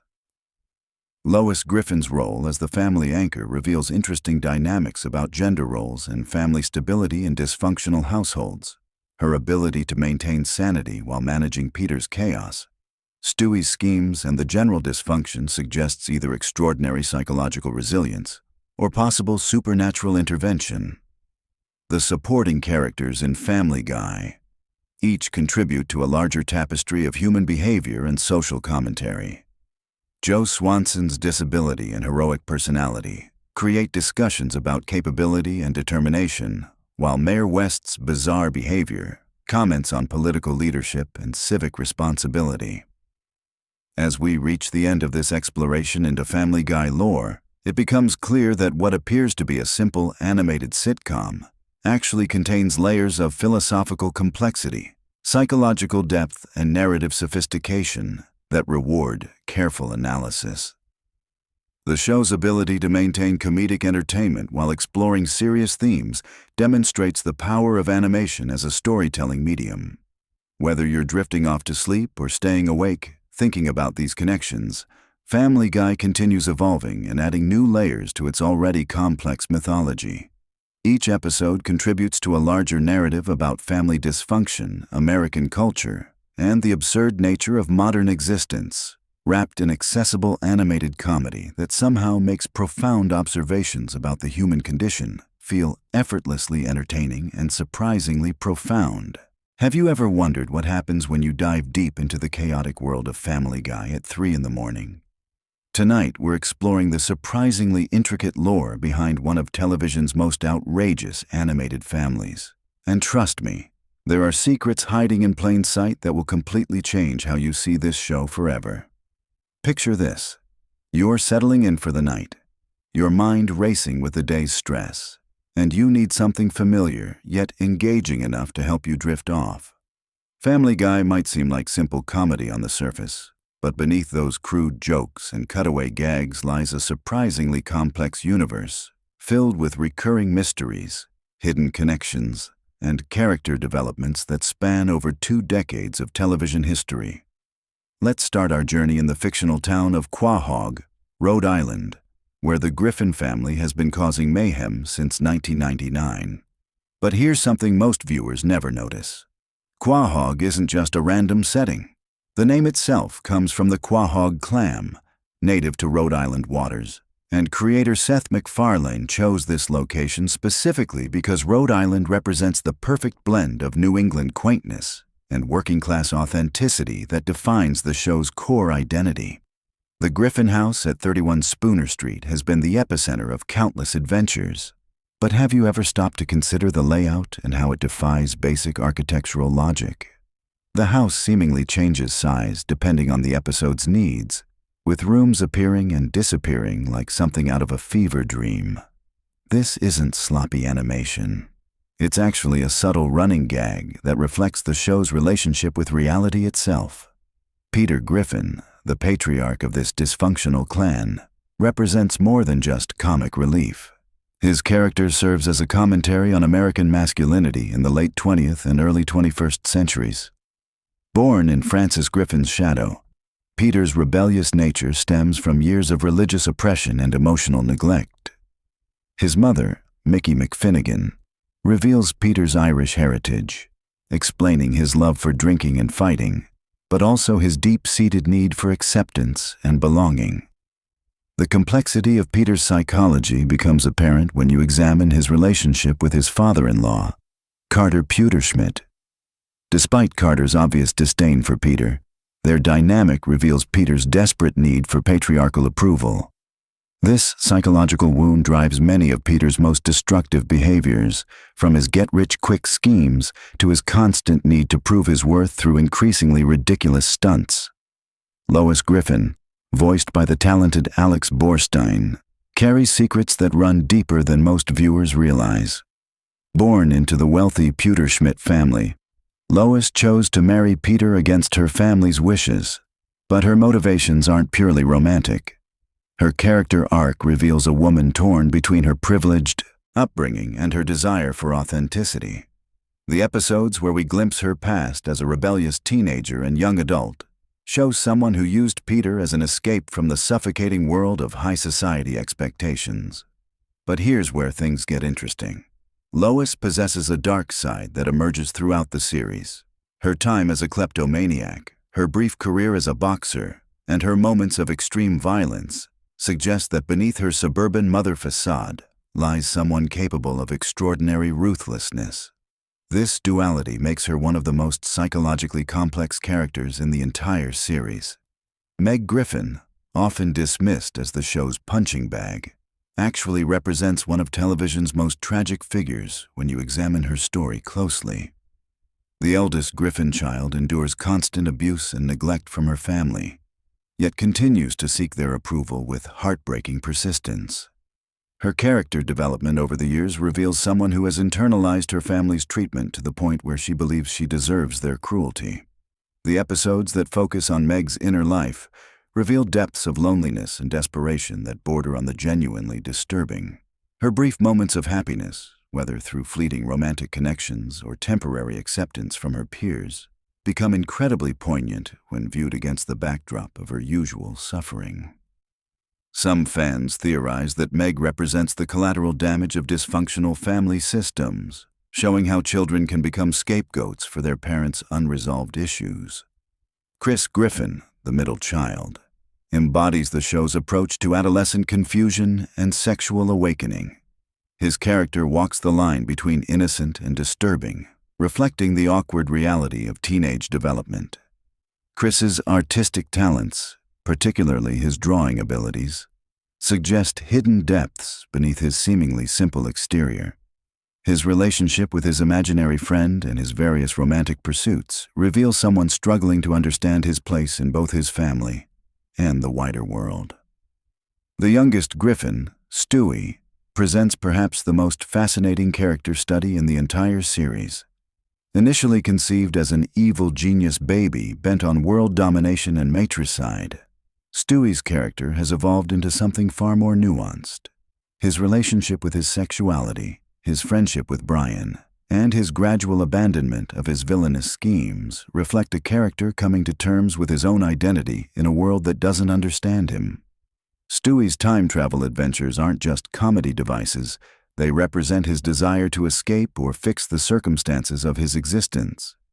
His future selves, whether successful or struggling, always seem dissatisfied with their lives, suggesting that Stewie's fundamental problem isn't his circumstances, but his inability to accept himself and his place in the world. Brian Griffin stands apart as the family's conscience, but his role as the moral center becomes increasingly problematic as the series progresses. His liberal politics, artistic pretensions, and romantic struggles make him a deeply flawed character who often embodies the worst aspects of intellectual arrogance. The show's treatment of Brian reflects its complicated relationship with its own political messaging and cultural commentary. Brian's death and resurrection storyline remains one of the most emotionally powerful arcs in the series, revealing just how central he had become to the show's emotional core. His relationship with Stewie provides some of the series' most genuine moments of connection and growth, offering a stark contrast to the chaos that defines most other character interactions. The extended cast of Quahog residents creates a rich tapestry of recurring characters that flesh out the show's universe. Glenn Quagmire, the Griffin's hypersexual neighbor, initially appears as simple comic relief, but deeper examination reveals a character struggling with serious psychological issues. His animosity toward Brian stems from more than just personality conflicts. It represents a clash between different approaches to masculinity and moral philosophy. Cleveland Brown's departure from the series to star in his own spin-off created a noticeable shift in the show's dynamic. His return brought back a stabilizing presence that had been missing, highlighting how important his character was to the group's chemistry. Cleveland's patient, reasonable nature often served as a counterpoint to Peter's impulsiveness and Quagmire's excess. Joe Swanson's character provides representation for disability in animation while avoiding most of the typical pitfalls. His determination to maintain his career as a police officer despite his paralysis, combined with his competitive nature and occasional outbursts of rage, creates a multifaceted character who refuses to be defined solely by his disability. The show's approach to continuity creates an interesting paradox. While individual episodes often ignore established character development and reset relationships to their baseline, certain elements carry forward throughout the series. Character deaths, major life changes, and relationship developments sometimes stick while others are completely forgotten by the next episode. This selective continuity reflects the show's unique position between traditional sitcom structure and the more serialized storytelling that has become common in modern television. The writers pick and choose which developments to maintain based on their comedic potential and character impact, rather than strict adherence to realistic progression. The show's relationship with pop culture goes beyond simple references and parodies. Family Guy has become a cultural touchstone itself, with its cutaway gag structure influencing countless other animated series. The show's willingness to break the fourth wall and acknowledge its own existence as a television program creates a metatextual layer that rewards longtime viewers while potentially confusing newcomers. The series' cancellation and revival story has become part of its own mythology. The fan campaign that brought the show back from cancellation in 2005 demonstrated the passionate loyalty of its audience and gave the series a second chance that most canceled shows never receive. This resurrection allowed the show to evolve and mature in ways that might not have been possible during its original run. The animation style itself has undergone subtle but significant changes over the years.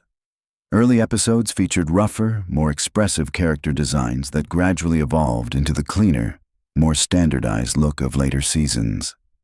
These changes reflect both technological improvements and shifts in the show's production values as it became increasingly successful.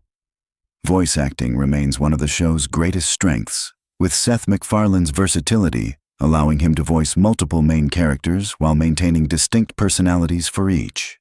The supporting voice cast, including Alex Borstein, Seth Green, and Mila Kunis, brings consistency and chemistry that grounds even the most outrageous storylines in recognizable human emotions. the show's musical elements deserve special recognition for their sophistication and variety. From Stewie and Brian's elaborate musical numbers to Peter's impromptu songs, music serves as both comedic device and emotional outlet. The production values of these musical segments often rival those of dedicated musical programs, demonstrating the creative team's commitment to excellence across all aspects of the show. Family Guy's influence on internet culture cannot be overstated. Countless memes, reaction GIFs, and viral videos have emerged from the show's vast catalog of episodes. The series' quotability and visual humor translate perfectly to social media platforms, ensuring its continued relevance with new generations of viewers who might discover it through digital clips rather than traditional television broadcasts. The show's controversial moments and boundary-pushing humor have generated significant debate about the limits of comedy and the responsibilities of creators. These controversies, while sometimes damaging to the show's reputation, have also kept it in the cultural conversation and demonstrated its power to provoke strong reactions from viewers. International versions and adaptations of Family Guy reveal how the show's humor translates across different cultures. While some jokes lose their impact in translation, the core family dynamics and character relationships remain universally recognizable, suggesting that the show taps into fundamental aspects of family dysfunction that transcend cultural boundaries. The merchandising empire built around Family Guy reflects its status as a cultural phenomenon. From action figures and clothing to video games and mobile apps, the Griffin family has become a brand unto itself. This commercial success has provided financial stability that allows the creative team to take risks and experiment with different storytelling approaches. Behind-the-scenes stories from the show's production reveal the collaborative nature of its creative process. Writers, animators, and voice actors all contribute to the development of storylines and character moments, creating a more organic creative environment than the top-down approach used by many animated series. The show's relationship with censorship and broadcast standards has evolved over time, with later episodes featuring content that would have been impossible during the series' early years. This gradual relaxation of standards reflects broader changes in television content policies and audience expectations. Academic analysis of Family Guy has produced numerous scholarly papers examining its cultural impact, narrative structure, and social commentary. These serious examinations of what many dismiss as lowbrow entertainment reveal the complexity hidden beneath the show's irreverent surface. The series' longevity has allowed it to comment on changing social attitudes and cultural shifts over more than 2 decades. Episodes from different eras reflect the concerns and preoccupations of their respective time periods, creating an inadvertent chronicle of American culture's evolution. Future storylines and character developments remain unpredictable, as the show's willingness to subvert expectations and challenge viewer assumptions continues to drive its creative choices. The balance between maintaining familiar character dynamics and allowing for growth and change represents an ongoing challenge for the creative team. Fan theories about hidden meanings, secret connections, and future plot developments demonstrate the active engagement of the show's audience. These theories, while often reaching far beyond the creator's actual intentions, reveal the deep investment viewers have in the show's fictional universe and characters. The show's treatment of sensitive topics has evolved over time, reflecting both changing social standards and the creator's own growth and development. While early episodes sometimes relied on shock value and transgressive humor, later seasons have shown more nuanced approaches to difficult subjects. As you drift off to sleep tonight, consider how Family Guy has woven itself into the fabric of popular culture while maintaining its essential identity as a story about one deeply flawed but ultimately loving family. The Griffin clan's adventures may be absurd and their behavior often inexcusable, but their struggles with identity, acceptance, and belonging reflect universal human experiences that resonate with audiences around the world. Sweet dreams, and remember that no matter how chaotic your own family might seem, at least you're not dealing with a time-traveling baby, a talking dog with writer's block, and a father who once fought a giant chicken in an epic multi-episode battle that destroyed half of downtown Quahog. Have you ever wondered if Stewie Griffin is actually a psychopath or just a misunderstood genius? What if I told you that the creators of Family Guy have hidden some of the most disturbing and fascinating secrets about this baby that would completely change how you see the show forever? Welcome back to the channel where we dive deep into the darkest corners of animated television. Today, we're uncovering the shocking lore behind one of animation's most controversial characters. From hidden meanings in his accent to disturbing implications about his sexuality and time travel adventures, we're about to explore Family Guy's secrets that even die-hard fans have missed. But before we start, make sure to hit that subscribe button because this rabbit hole goes deeper than you think, and you won't want to miss what's coming next. Let's start with something that will blow your mind right away. Stewie's British accent isn't just a random character quirk. According to the show's creator, Seth MacFarlane, there's a deeply psychological reason behind it. The accent represents Stewie's desperate attempt to distance himself from his family and create a superior identity. It's actually a defense mechanism rooted in childhood trauma and feelings of abandonment. Think about it. Stewie is surrounded by what he perceives as intellectual inferiors. His father Peter is portrayed as bumbling and crude. His mother Lois often dismisses him, and his siblings fail to engage with his advanced intellect. The British accent becomes his way of elevating himself above what he sees as American mediocrity. It's not just pretentious, it's protective. But here's where it gets really interesting. Voice actor Seth MacFarlane has revealed in interviews that the accent was originally inspired by Rex Harrison's performance in My Fair Lady, specifically the character of Henry Higgins. Harrison's character was known for being intellectually arrogant and emotionally distant from others. Sound familiar? This connection runs deeper than you might think.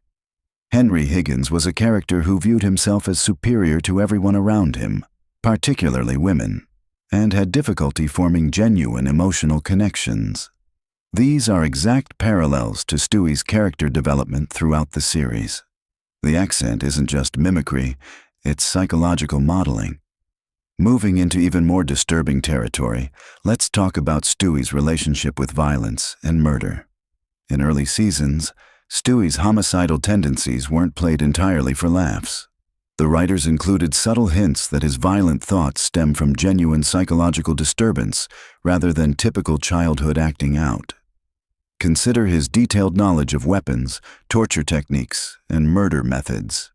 This isn't information a normal one-year-old would possess, even in an animated universe. The show's writers have suggested that Stewie's intelligence comes with a dark side, an inability to process normal, emotional responses to conflict. There's a particularly chilling episode where Stewie creates a simulation of killing Lois, and his satisfaction with the violence goes beyond typical cartoon comedy. The writers included psychological details that suggest Stewie experiences genuine pleasure from imagining harm to others. This crosses the line from innocent childhood fantasy into something much more concerning. What makes this even more unsettling is how other characters react to Stewie's violent statements. Most of the time, they can't understand him or they dismiss his comments as baby babbling.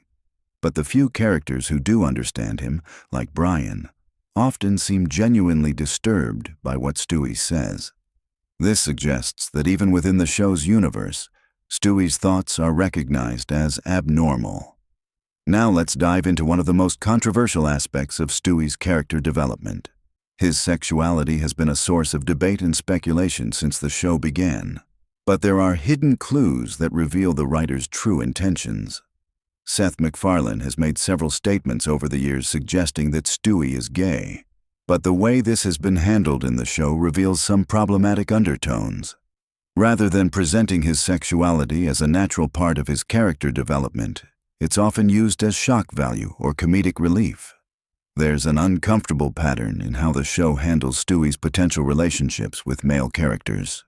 His interactions with other boys his age, his fascination with certain male celebrities, and his reactions to romantic situations all contain coded language that adult viewers recognize but children watching wouldn't understand.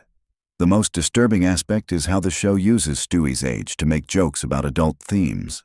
Because he's technically a baby, The writers can include sexual innuendo and mature content that would be completely inappropriate if he were portrayed as his actual age emotionally and mentally. This creates a strange cognitive dissonance for viewers. We're supposed to accept Stewie as intellectually mature enough to understand complex concepts, build advanced technology, and engage in philosophical discussions. But then the show treats his sexuality as a punchline specifically because of his physical age. The time travel elements of Stewie's character open up another disturbing can of worms. Throughout the series, Stewie has demonstrated the ability to travel through time and alternate dimensions. But if you pay close attention to these episodes, there are implications that Stewie has been manipulating events in ways that benefit him psychologically. Consider the episode where Stewie and Brian travel to different time periods. Stewie shows remarkably little concern for the consequences of changing historical events. He's willing to potentially erase people from existence or alter major world events just to satisfy his curiosity or desires. This reveals a fundamental lack of empathy that goes beyond typical childhood selfishness. Stewie understands that his actions can cause suffering to others, but he simply doesn't care. He views other people, even those he claims to love, as expendable if they interfere with his goals. There's also the disturbing implication that Stewie may have used time travel to manipulate his own family relationships. Several episodes hint that he's been to the future and knows how certain events will play out. Yet he allows traumatic things to happen to his family members because it serves his purposes. The relationship between Stewie and Brian deserves special attention because it reveals some of the darkest aspects of Stewie's psychology. On the surface, their friendship appears to be the one genuine emotional connection Stewie has made. But when you examine their interactions closely, a more troubling pattern emerges. Stewie often treats Brian more like a pet than a friend, despite Brian's obvious intelligence and emotional needs. He manipulates Brian's insecurities about his writing career, his drinking problem, and his romantic failures. Stewie provides just enough support to keep Brian dependent on their relationship, but not enough to actually help Brian grow as a person. This is classic emotional manipulation. Stewie has identified Brian's weaknesses and uses them to maintain control over their relationship. He offers Brian intellectual stimulation and adventure that Brian can't find elsewhere, creating a situation where Brian becomes psychologically dependent on Stewie's attention. The most disturbing aspect is how Stewie reacts when Brian tries to form relationships with others. He becomes jealous and possessive, often sabotaging Brian's attempts at happiness with other characters. This isn't the behavior of a true friend. It's the behavior of someone who views others as possessions. Let's talk about something that will completely change how you view Stewie's character. The show's writers have included subtle hints that Stewie may not actually be as intelligent as he appears. Instead, much of his advanced knowledge and technological ability may be the result of accessing information from alternate dimensions or future timelines. Think about it logically. How does a 1-year-old acquire the knowledge necessary to build time machines, death rays, and mind control devices? Even accounting for the show's absurd universe, this level of technological sophistication requires decades of study and experience. The answer may be that Stewie isn't learning this information in the traditional sense. He's accessing it through his interdimensional travel abilities. This would explain why his knowledge seems to appear spontaneously, and why he sometimes knows things that haven't been invented yet in his timeline. If this theory is correct, it raises disturbing questions about Stewie's true nature. Is he actually a 1-year-old human, or is he something else entirely? The show has hinted at supernatural elements in Stewie's character that go beyond simple genius-level intelligence. This would also explain why Stewie's personality seems to shift dramatically between episodes.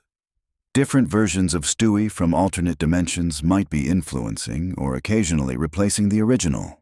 This isn't just speculation. There are episodes where multiple Stewies appear and they have distinctly different personalities and moral frameworks. The financial implications of Stewie's inventions reveal another dark secret about his character. Throughout the series, Stewie has created technology that would be worth billions of dollars in the real world. Time travel, teleportation, advanced robotics, genetic manipulation. These are technologies that would revolutionize human civilization. Yet Stewie never seems interested in using his inventions to improve the world, or even to improve his family's financial situation. The Griffins continue to live in a modest middle-class home despite having access to technology that could solve most of humanity's problems. This reveals something deeply selfish about Stewie's nature. He's not interested in helping others or making the world a better place. He creates advanced technology purely for his own amusement or to solve his personal problems. The potential benefits to humanity are irrelevant to him. Even more disturbing is what this says about his view of human suffering. Stewie has the ability to cure diseases, solve poverty, prevent wars, and eliminate countless sources of human misery. His choice not to do so suggests that he views human suffering as either unimportant or potentially entertaining. The show's handling of Stewie's relationship with his parents reveals some of the most psychologically complex aspects of his character. His hatred for Lois isn't just typical mother-son conflict blown out of proportion. There are hints that Stewie's hostility stems from a deep-seated fear of emotional vulnerability. Lois represents everything that threatens Stewie's carefully constructed identity. She's emotionally intuitive. She sees through his intellectual pretensions, and she offers the kind of unconditional love that Stewie finds terrifying. His plots to kill her aren't really about hatred. They're about eliminating what he perceives as a threat to his psychological defenses. Peter, on the other hand, represents everything Stewie fears becoming. Peter's intellectual limitations, emotional openness, and general contentment with life are the opposite of everything Stewie believes makes him superior. His contempt for Peter is actually a projection of his own insecurities about masculinity and emotional expression. The most tragic aspect of Stewie's character is that his intelligence isolates him from the very connections he desperately needs. He's created an identity based on intellectual superiority that prevents him from experiencing genuine emotional intimacy with others. This psychological isolation explains many of Stewie's more extreme behaviors. His violence, manipulation, and general disregard for others aren't signs of inherent evil. They're desperate attempts to feel some kind of connection or control in a world where his intelligence makes genuine relationships nearly impossible. The show's writers have included several episodes that hint at what Stewie might become as an adult, and the implications are truly disturbing. Future versions of Stewie are typically portrayed as either megalomaniacal world leaders or completely isolated hermits. Neither option suggests healthy psychological development. This raises uncomfortable questions about whether Stewie's character arc is actually a tragedy disguised as comedy. Are we watching a brilliant child slowly transform into a monster because his intelligence prevents him from developing normal emotional connections? The most chilling aspect is that Stewie seems aware of these potential futures, but appears unable or unwilling to change course. He's trapped by his own psychological defenses and his need to maintain his identity as intellectually superior to everyone around him. One of the most overlooked aspects of Stewie's character is his relationship with technology and how it reflects his view of human relationships. Stewie frequently builds robots, artificial intelligences, and other mechanical beings to serve his needs. But pay attention to how he treats these creations. Stewie programs his technological creations to be completely subservient to his will. They have no independent thoughts or desires that might conflict with his own. This reveals his ideal relationship dynamic. He wants connections with others, but only if they involve complete control on his part. When his creations do develop independence or challenge his authority, Stewie typically destroys them without hesitation. This pattern reveals how he would likely treat human relationships if he had the same level of control over people that he has over his inventions. The most disturbing example of this is how Stewie reacts when his creations show genuine emotions or desires for independence. Rather than being proud of creating truly intelligent life, he views their independence as a betrayal and responds with violence. This suggests that Stewie's inability to form healthy relationships isn't just due to his intelligence or psychological issues. He fundamentally doesn't understand or value the autonomy of others. He wants connection, but only on his terms and only if it doesn't challenge his sense of superiority. The show's exploration of Stewie's moral development, or lack thereof, reveals some of the most troubling aspects of his character. Throughout the series, Stewie has numerous opportunities to learn empathy, compassion, and genuine care for others. Yet he consistently fails to internalize these lessons in any meaningful way. What makes this particularly disturbing is that Stewie clearly understands moral concepts intellectually. He can discuss ethics, philosophy, and the difference between right and wrong with sophisticated language and apparent understanding. But this intellectual knowledge doesn't translate into emotional understanding or behavioral change. This disconnect between intellectual and emotional intelligence suggests that Stewie may be fundamentally incapable of genuine moral growth. He can understand why others value compassion and empathy, but he cannot experience these emotions himself in any authentic way. The implications of this for his future development are truly frightening. A person with Stewie's intelligence and technological abilities, but without genuine empathy or moral constraints, represents one of the most dangerous personality types imaginable. As we reach the end of our deep dive into Stewie Griffin's disturbing psychology, it's clear that this character represents far more than simple cartoon comedy. The writers of Family Guy have created a complex psychological portrait of a brilliant but fundamentally damaged individual whose intelligence has become both his greatest asset and his most dangerous weakness. Stewie's story serves as a dark commentary on the relationship between intelligence and emotional development. His character suggests that intellectual ability without emotional growth and genuine human connection can lead to the kind of isolated superiority complex that historically produces some of humanity's most dangerous individuals. The most unsettling aspect of Stewie's character is how his journey reflects real-world concerns about gifted children who don't receive proper emotional support and guidance. His psychological isolation, manipulative tendencies, and inability to form genuine relationships are all documented risks for highly intelligent individuals who don't develop healthy coping mechanisms. What makes Family Guy's portrayal particularly effective is how it disguises these serious psychological themes within absurd comedy. Viewers can laugh at Stewie's antics while unconsciously absorbing a much darker message about the potential consequences of emotional neglect and intellectual isolation. The show's writers have created a character who forces us to confront uncomfortable questions about the nature of intelligence, morality, and human connection. Stewie Griffin isn't just a funny cartoon baby. He's a warning about what happens when brilliance develops without wisdom, when intelligence grows without empathy, and when technological ability advances without moral development. If you found this exploration of Stewie's psychology as fascinating and disturbing as I did, make sure to subscribe for more deep dives into the hidden meanings behind your favorite animated characters. Leave a comment below with your thoughts about Stewie's character development and whether you think there's hope for his psychological growth. And if you're ready to have your mind blown again, check out our video about the dark secrets hidden in SpongeBob SquarePants that will completely change how you see that show forever. Trust me, once you see what we've uncovered, you'll never look at Bikini Bottom the same way again. Did you know that Family Guy has been secretly building one of the most complex and disturbing universes in television history?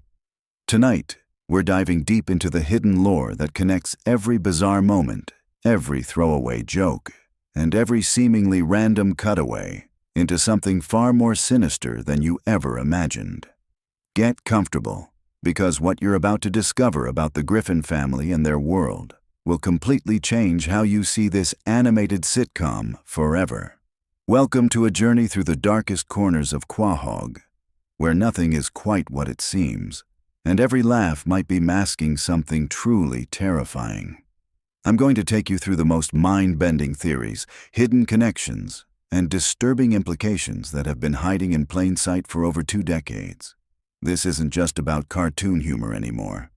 This is about a carefully constructed reality where time itself breaks down, where characters live and die and return without explanation, and where the very fabric of existence seems to bend to the whims of a family that might not even be human. Let's start with something that's been bothering fans for years.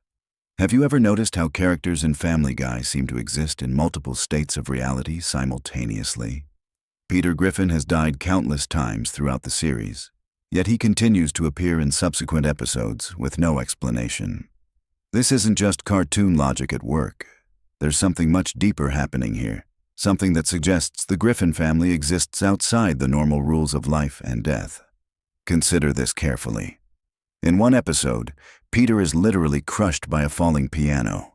In another, he's shot point-blank in the chest. He's been decapitated, blown up, and killed in ways too numerous to count. Yet he always returns, usually within the same episode, sometimes carrying the memory of his death, sometimes acting as if nothing happened at all. This pattern extends to every member of the family, creating what theorists call the resurrection phenomenon. But here's where it gets truly disturbing. The show has established that Peter remembers some of his deaths, but not others. In certain episodes, he makes direct references to previous fatal incidents, treating them as if they were merely inconvenient experiences rather than life-ending events. This suggests that the Griffin family exists in a state of quantum immortality, where their consciousness simply shifts to alternate timelines whenever they die in one reality. The implications of this are staggering. If the Griffins can't truly die, what does that make them? Are they some kind of interdimensional beings? Are they trapped in an endless cycle of death and rebirth? Or are they perhaps already dead, existing in some kind of purgatorial state where their worst impulses are allowed to manifest without permanent consequences? This theory gains even more weight when you examine the nature of their world. Quahog, Rhode Island, isn't just an ordinary small town. It's a place where the laws of physics bend and break on a daily basis. Characters regularly fall from impossible heights without injury, survive explosions that should level city blocks, and experience transformations that defy biological possibility. The town itself seems to reshape itself to accommodate whatever narrative demands the moment requires. Look at the Clam, the local bar where Peter spends most of his time. The interior layout changes from episode to episode, sometimes dramatically. Rooms appear and disappear, the building size fluctuates wildly, and the bar somehow manages to accommodate everything from small, intimate gatherings to massive concerts and events. This isn't just inconsistent animation. It's evidence that reality itself is malleable in Quahog. The same phenomenon affects the Griffin house. Rooms appear when needed and vanish when not required. The basement sometimes contains a simple laundry area.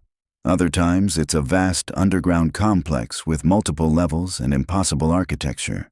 The house has been destroyed and rebuilt so many times that it's essentially become a ship of Theseus' paradox. At what point did the original Griffin home cease to exist and become something else entirely? But the most disturbing aspect of Family Guy lore involves the nature of time itself in this universe. The show has been running for over 20 years, yet the characters haven't aged. Stewie remains a baby, Meg is still a teenager, and Chris continues through high school perpetually. This isn't just a cartoon convention. The show has explicitly addressed the passage of time on multiple occasions, creating paradoxes that suggest something is fundamentally wrong with how time functions in their reality. Consider Stewie's advanced intelligence and technological capabilities. This isn't just a genius baby. Stewie has access to time travel technology, advanced weaponry, and scientific knowledge that surpasses anything available in our reality. He's built nuclear weapons in his bedroom, created sentient robots, and developed interdimensional travel devices. These aren't the inventions of a human child, no matter how intelligent. They're the creations of something far beyond human understanding. The time travel episodes reveal even more disturbing implications. When Stewie and Brian travel through time, they encounter multiple versions of themselves and their family members. Some of these versions are dramatically different, suggesting that the timeline they inhabit is just one of countless variations. In some timelines, the family members have different personalities, different relationships, and different fates. This raises the question of whether the Griffins we follow are even the original versions of these characters, or just one set among infinite possibilities. Brian's character provides another piece of this cosmic puzzle. He's a dog who walks upright, drives cars, drinks alcohol, and engages in complex philosophical discussions. The show treats this as perfectly normal, but the implications are horrifying when you consider the biological impossibility of his existence. Brian isn't just an anthropomorphic cartoon character. He's an aberration, a violation of natural law that somehow exists within this distorted reality. Brian's atheism becomes particularly significant in this context.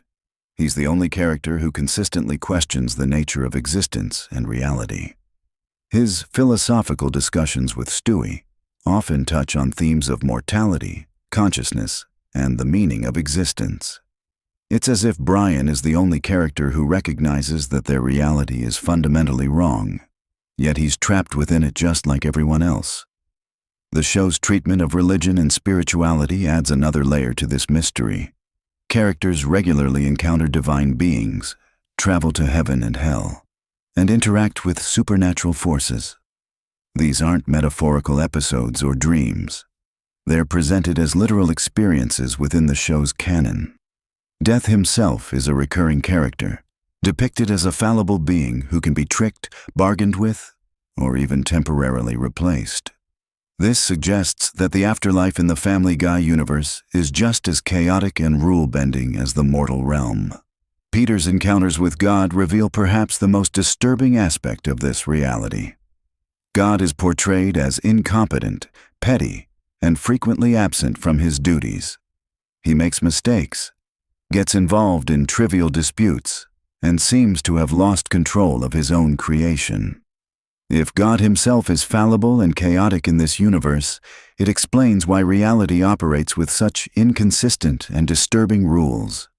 The chicken fights represent another crucial element in understanding the true nature of this reality. Peter's battles with Ernie the giant chicken aren't just random comedy sequences. They're reality-breaking events that cause massive destruction across Quahog, yet somehow never result in permanent consequences.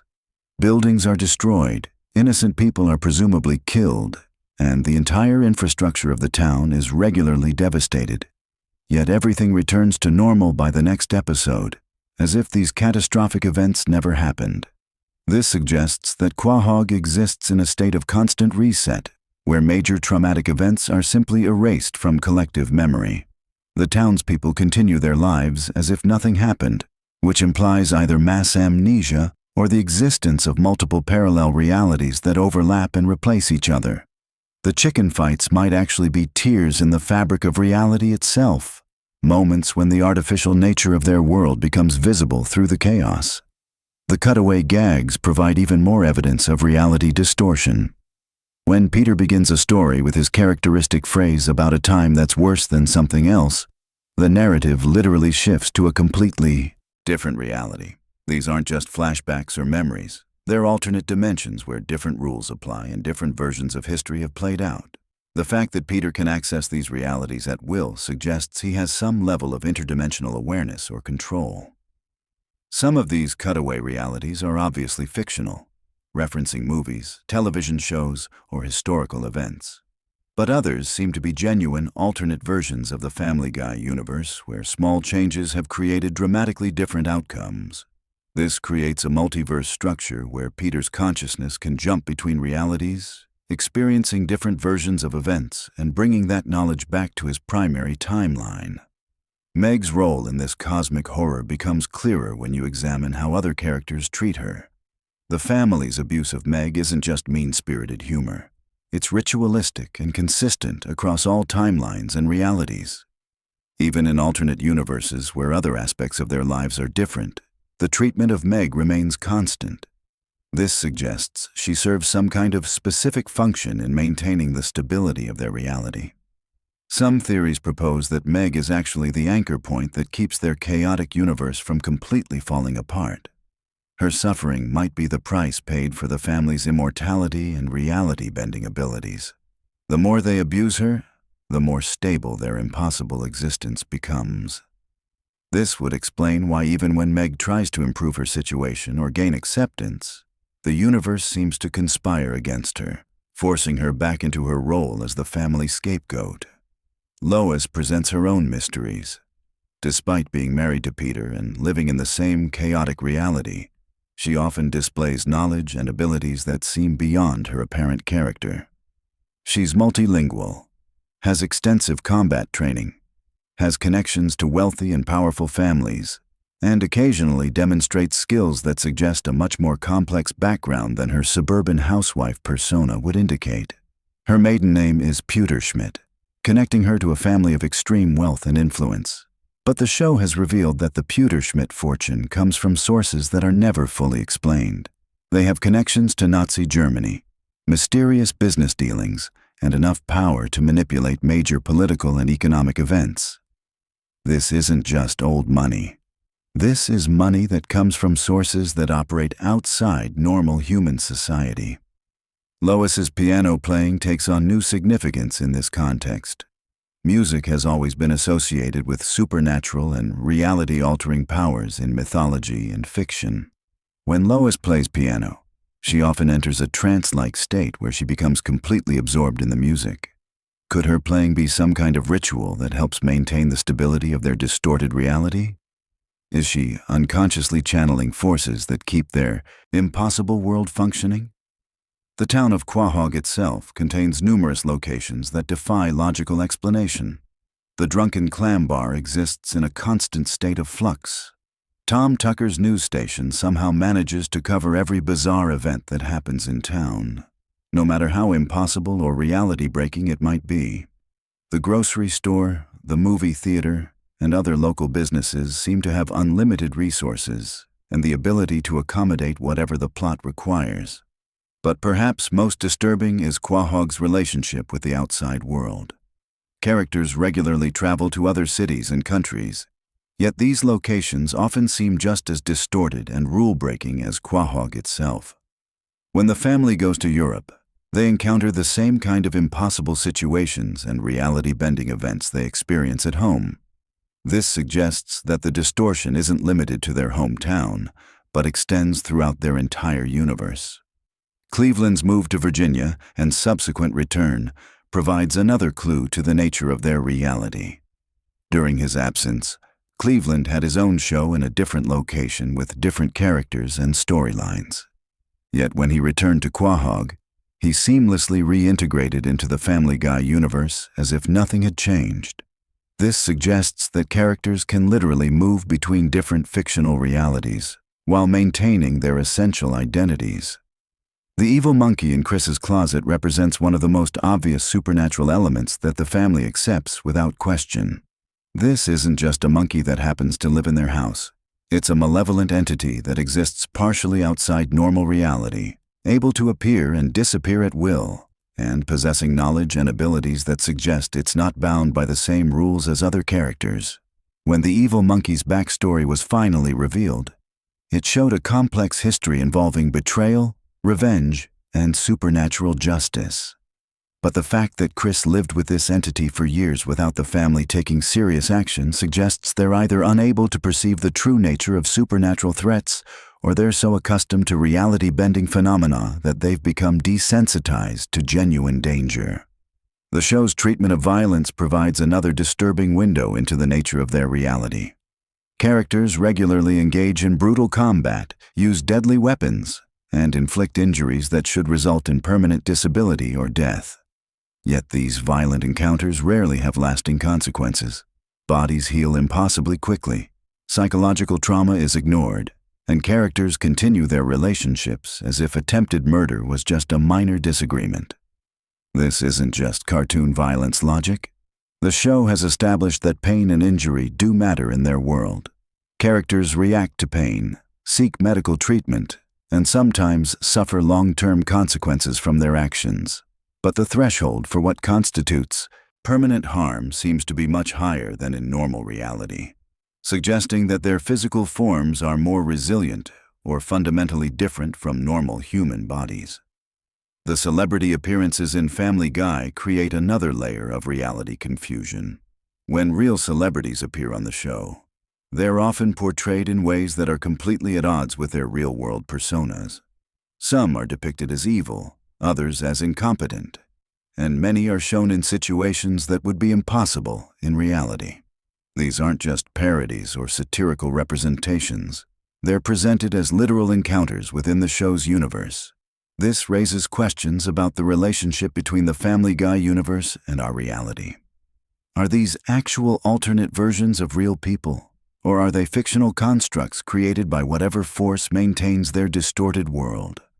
The fact that these celebrity characters often have knowledge of events from the real world suggests some kind of connection to our reality, but their behavior and circumstances are so different that they can't be the same individuals. Adam West's portrayal as the mayor of Quahog provides the most extensive example of this phenomenon. The real Adam West was involved with the show for many years before his death, playing a version of himself that bore little resemblance to his actual personality. This fictional Adam West had supernatural experiences, engaged in bizarre political policies, and interacted with the Griffin family as if they were real people in his world. The fact that the real Adam West participated in creating this alternate version of himself suggests a blurring of the lines between fiction and reality that extends beyond the show's universe. It's as if the Family Guy reality has the ability to reach into our world and influence real people to participate in its narrative structure. The show's handling of historical events reveals another disturbing aspect of their reality. Characters regularly travel back in time to witness or participate in major historical moments, but their presence often changes the outcome of these events in ways that should have massive consequences for their present-day reality.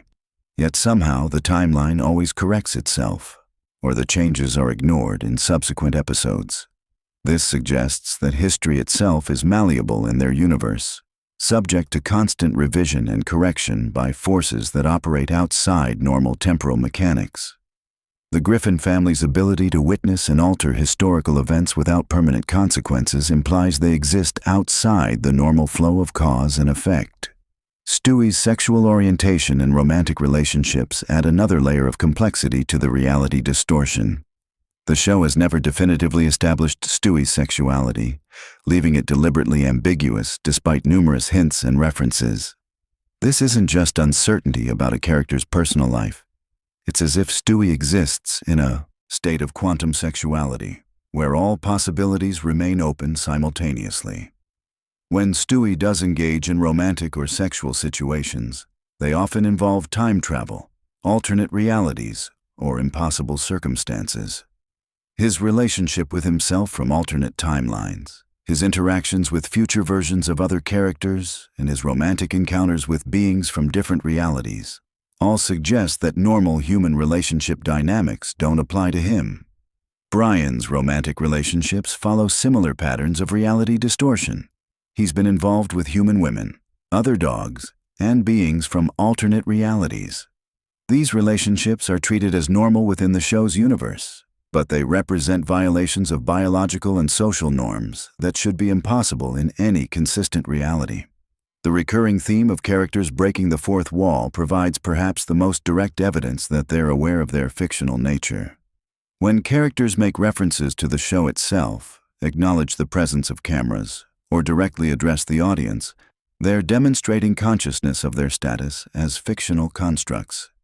Yet they continue to behave as if their reality is genuine and consequential.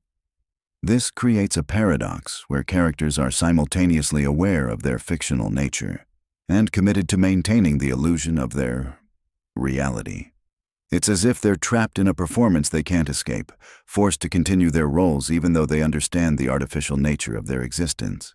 The show's treatment of mental illness and psychological trauma becomes particularly disturbing when viewed through this lens. Characters regularly experience events that should result in severe psychological damage, yet they continue functioning as if nothing happened. Peter has been through countless traumatic experiences. Meg has suffered years of abuse and rejection, and Chris has dealt with supernatural threats and family dysfunction that should have lasting psychological effects. Their apparent immunity to psychological trauma suggests either that their minds operate differently from normal humans, or that the reality they inhabit somehow prevents the formation of lasting psychological damage. Either possibility raises questions about the fundamental nature of their consciousness and identity. The economic system of Quahog defies logical explanation. Peter works at a brewery, yet the family maintains a middle-class lifestyle that includes expensive vacations, constant dining out, and the ability to replace destroyed property without apparent financial strain. The cost of living in their reality seems to operate on completely different principles than any real economic system. Local businesses somehow manage to stay open despite constant destruction and the bizarre behavior of their customers.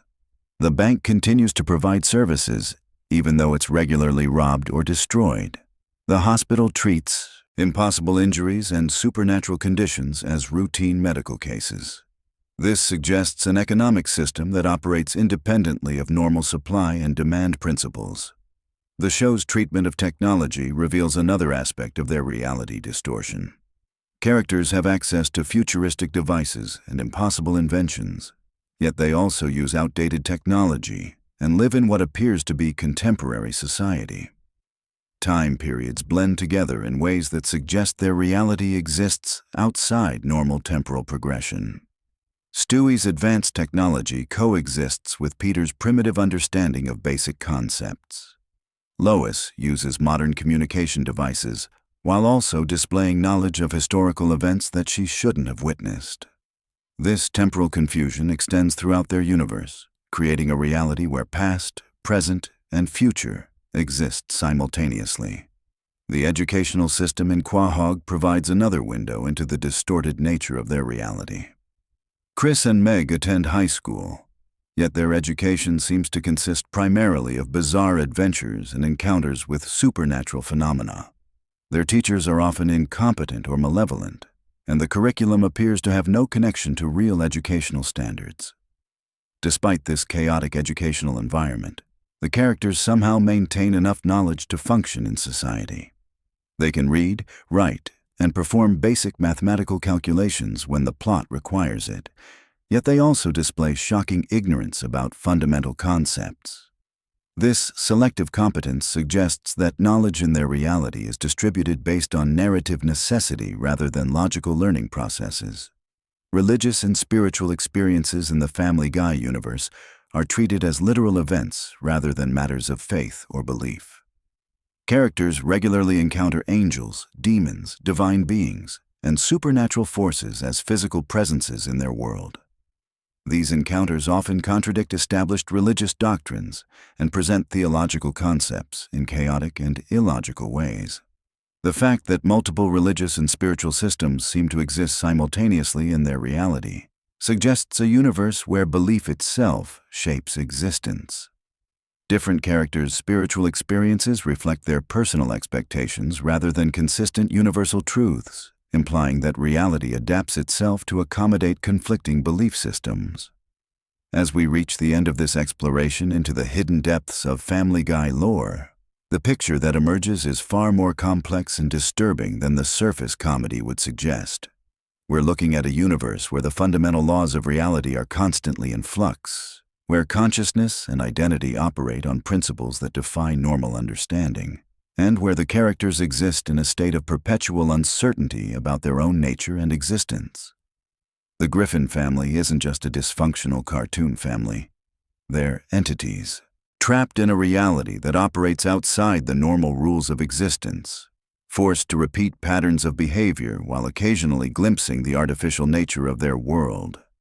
Their immortality comes at the cost of genuine growth and change. Their relationships are defined by roles they cannot escape, and their reality is maintained through forces they cannot understand or control. This hidden lore transforms Family Guy from a simple, animated comedy into something resembling cosmic horror, where the greatest terror isn't monsters or supernatural threats, but the gradual realization that existence itself might be fundamentally meaningless and arbitrary. The character's ability to laugh and find humor in their situation becomes an act of defiance against the absurdity of their existence, or perhaps the only coping mechanism available to consciousness trapped in an impossible reality. Sweet dreams, and remember that sometimes the most disturbing truths hide behind the most innocent laughter.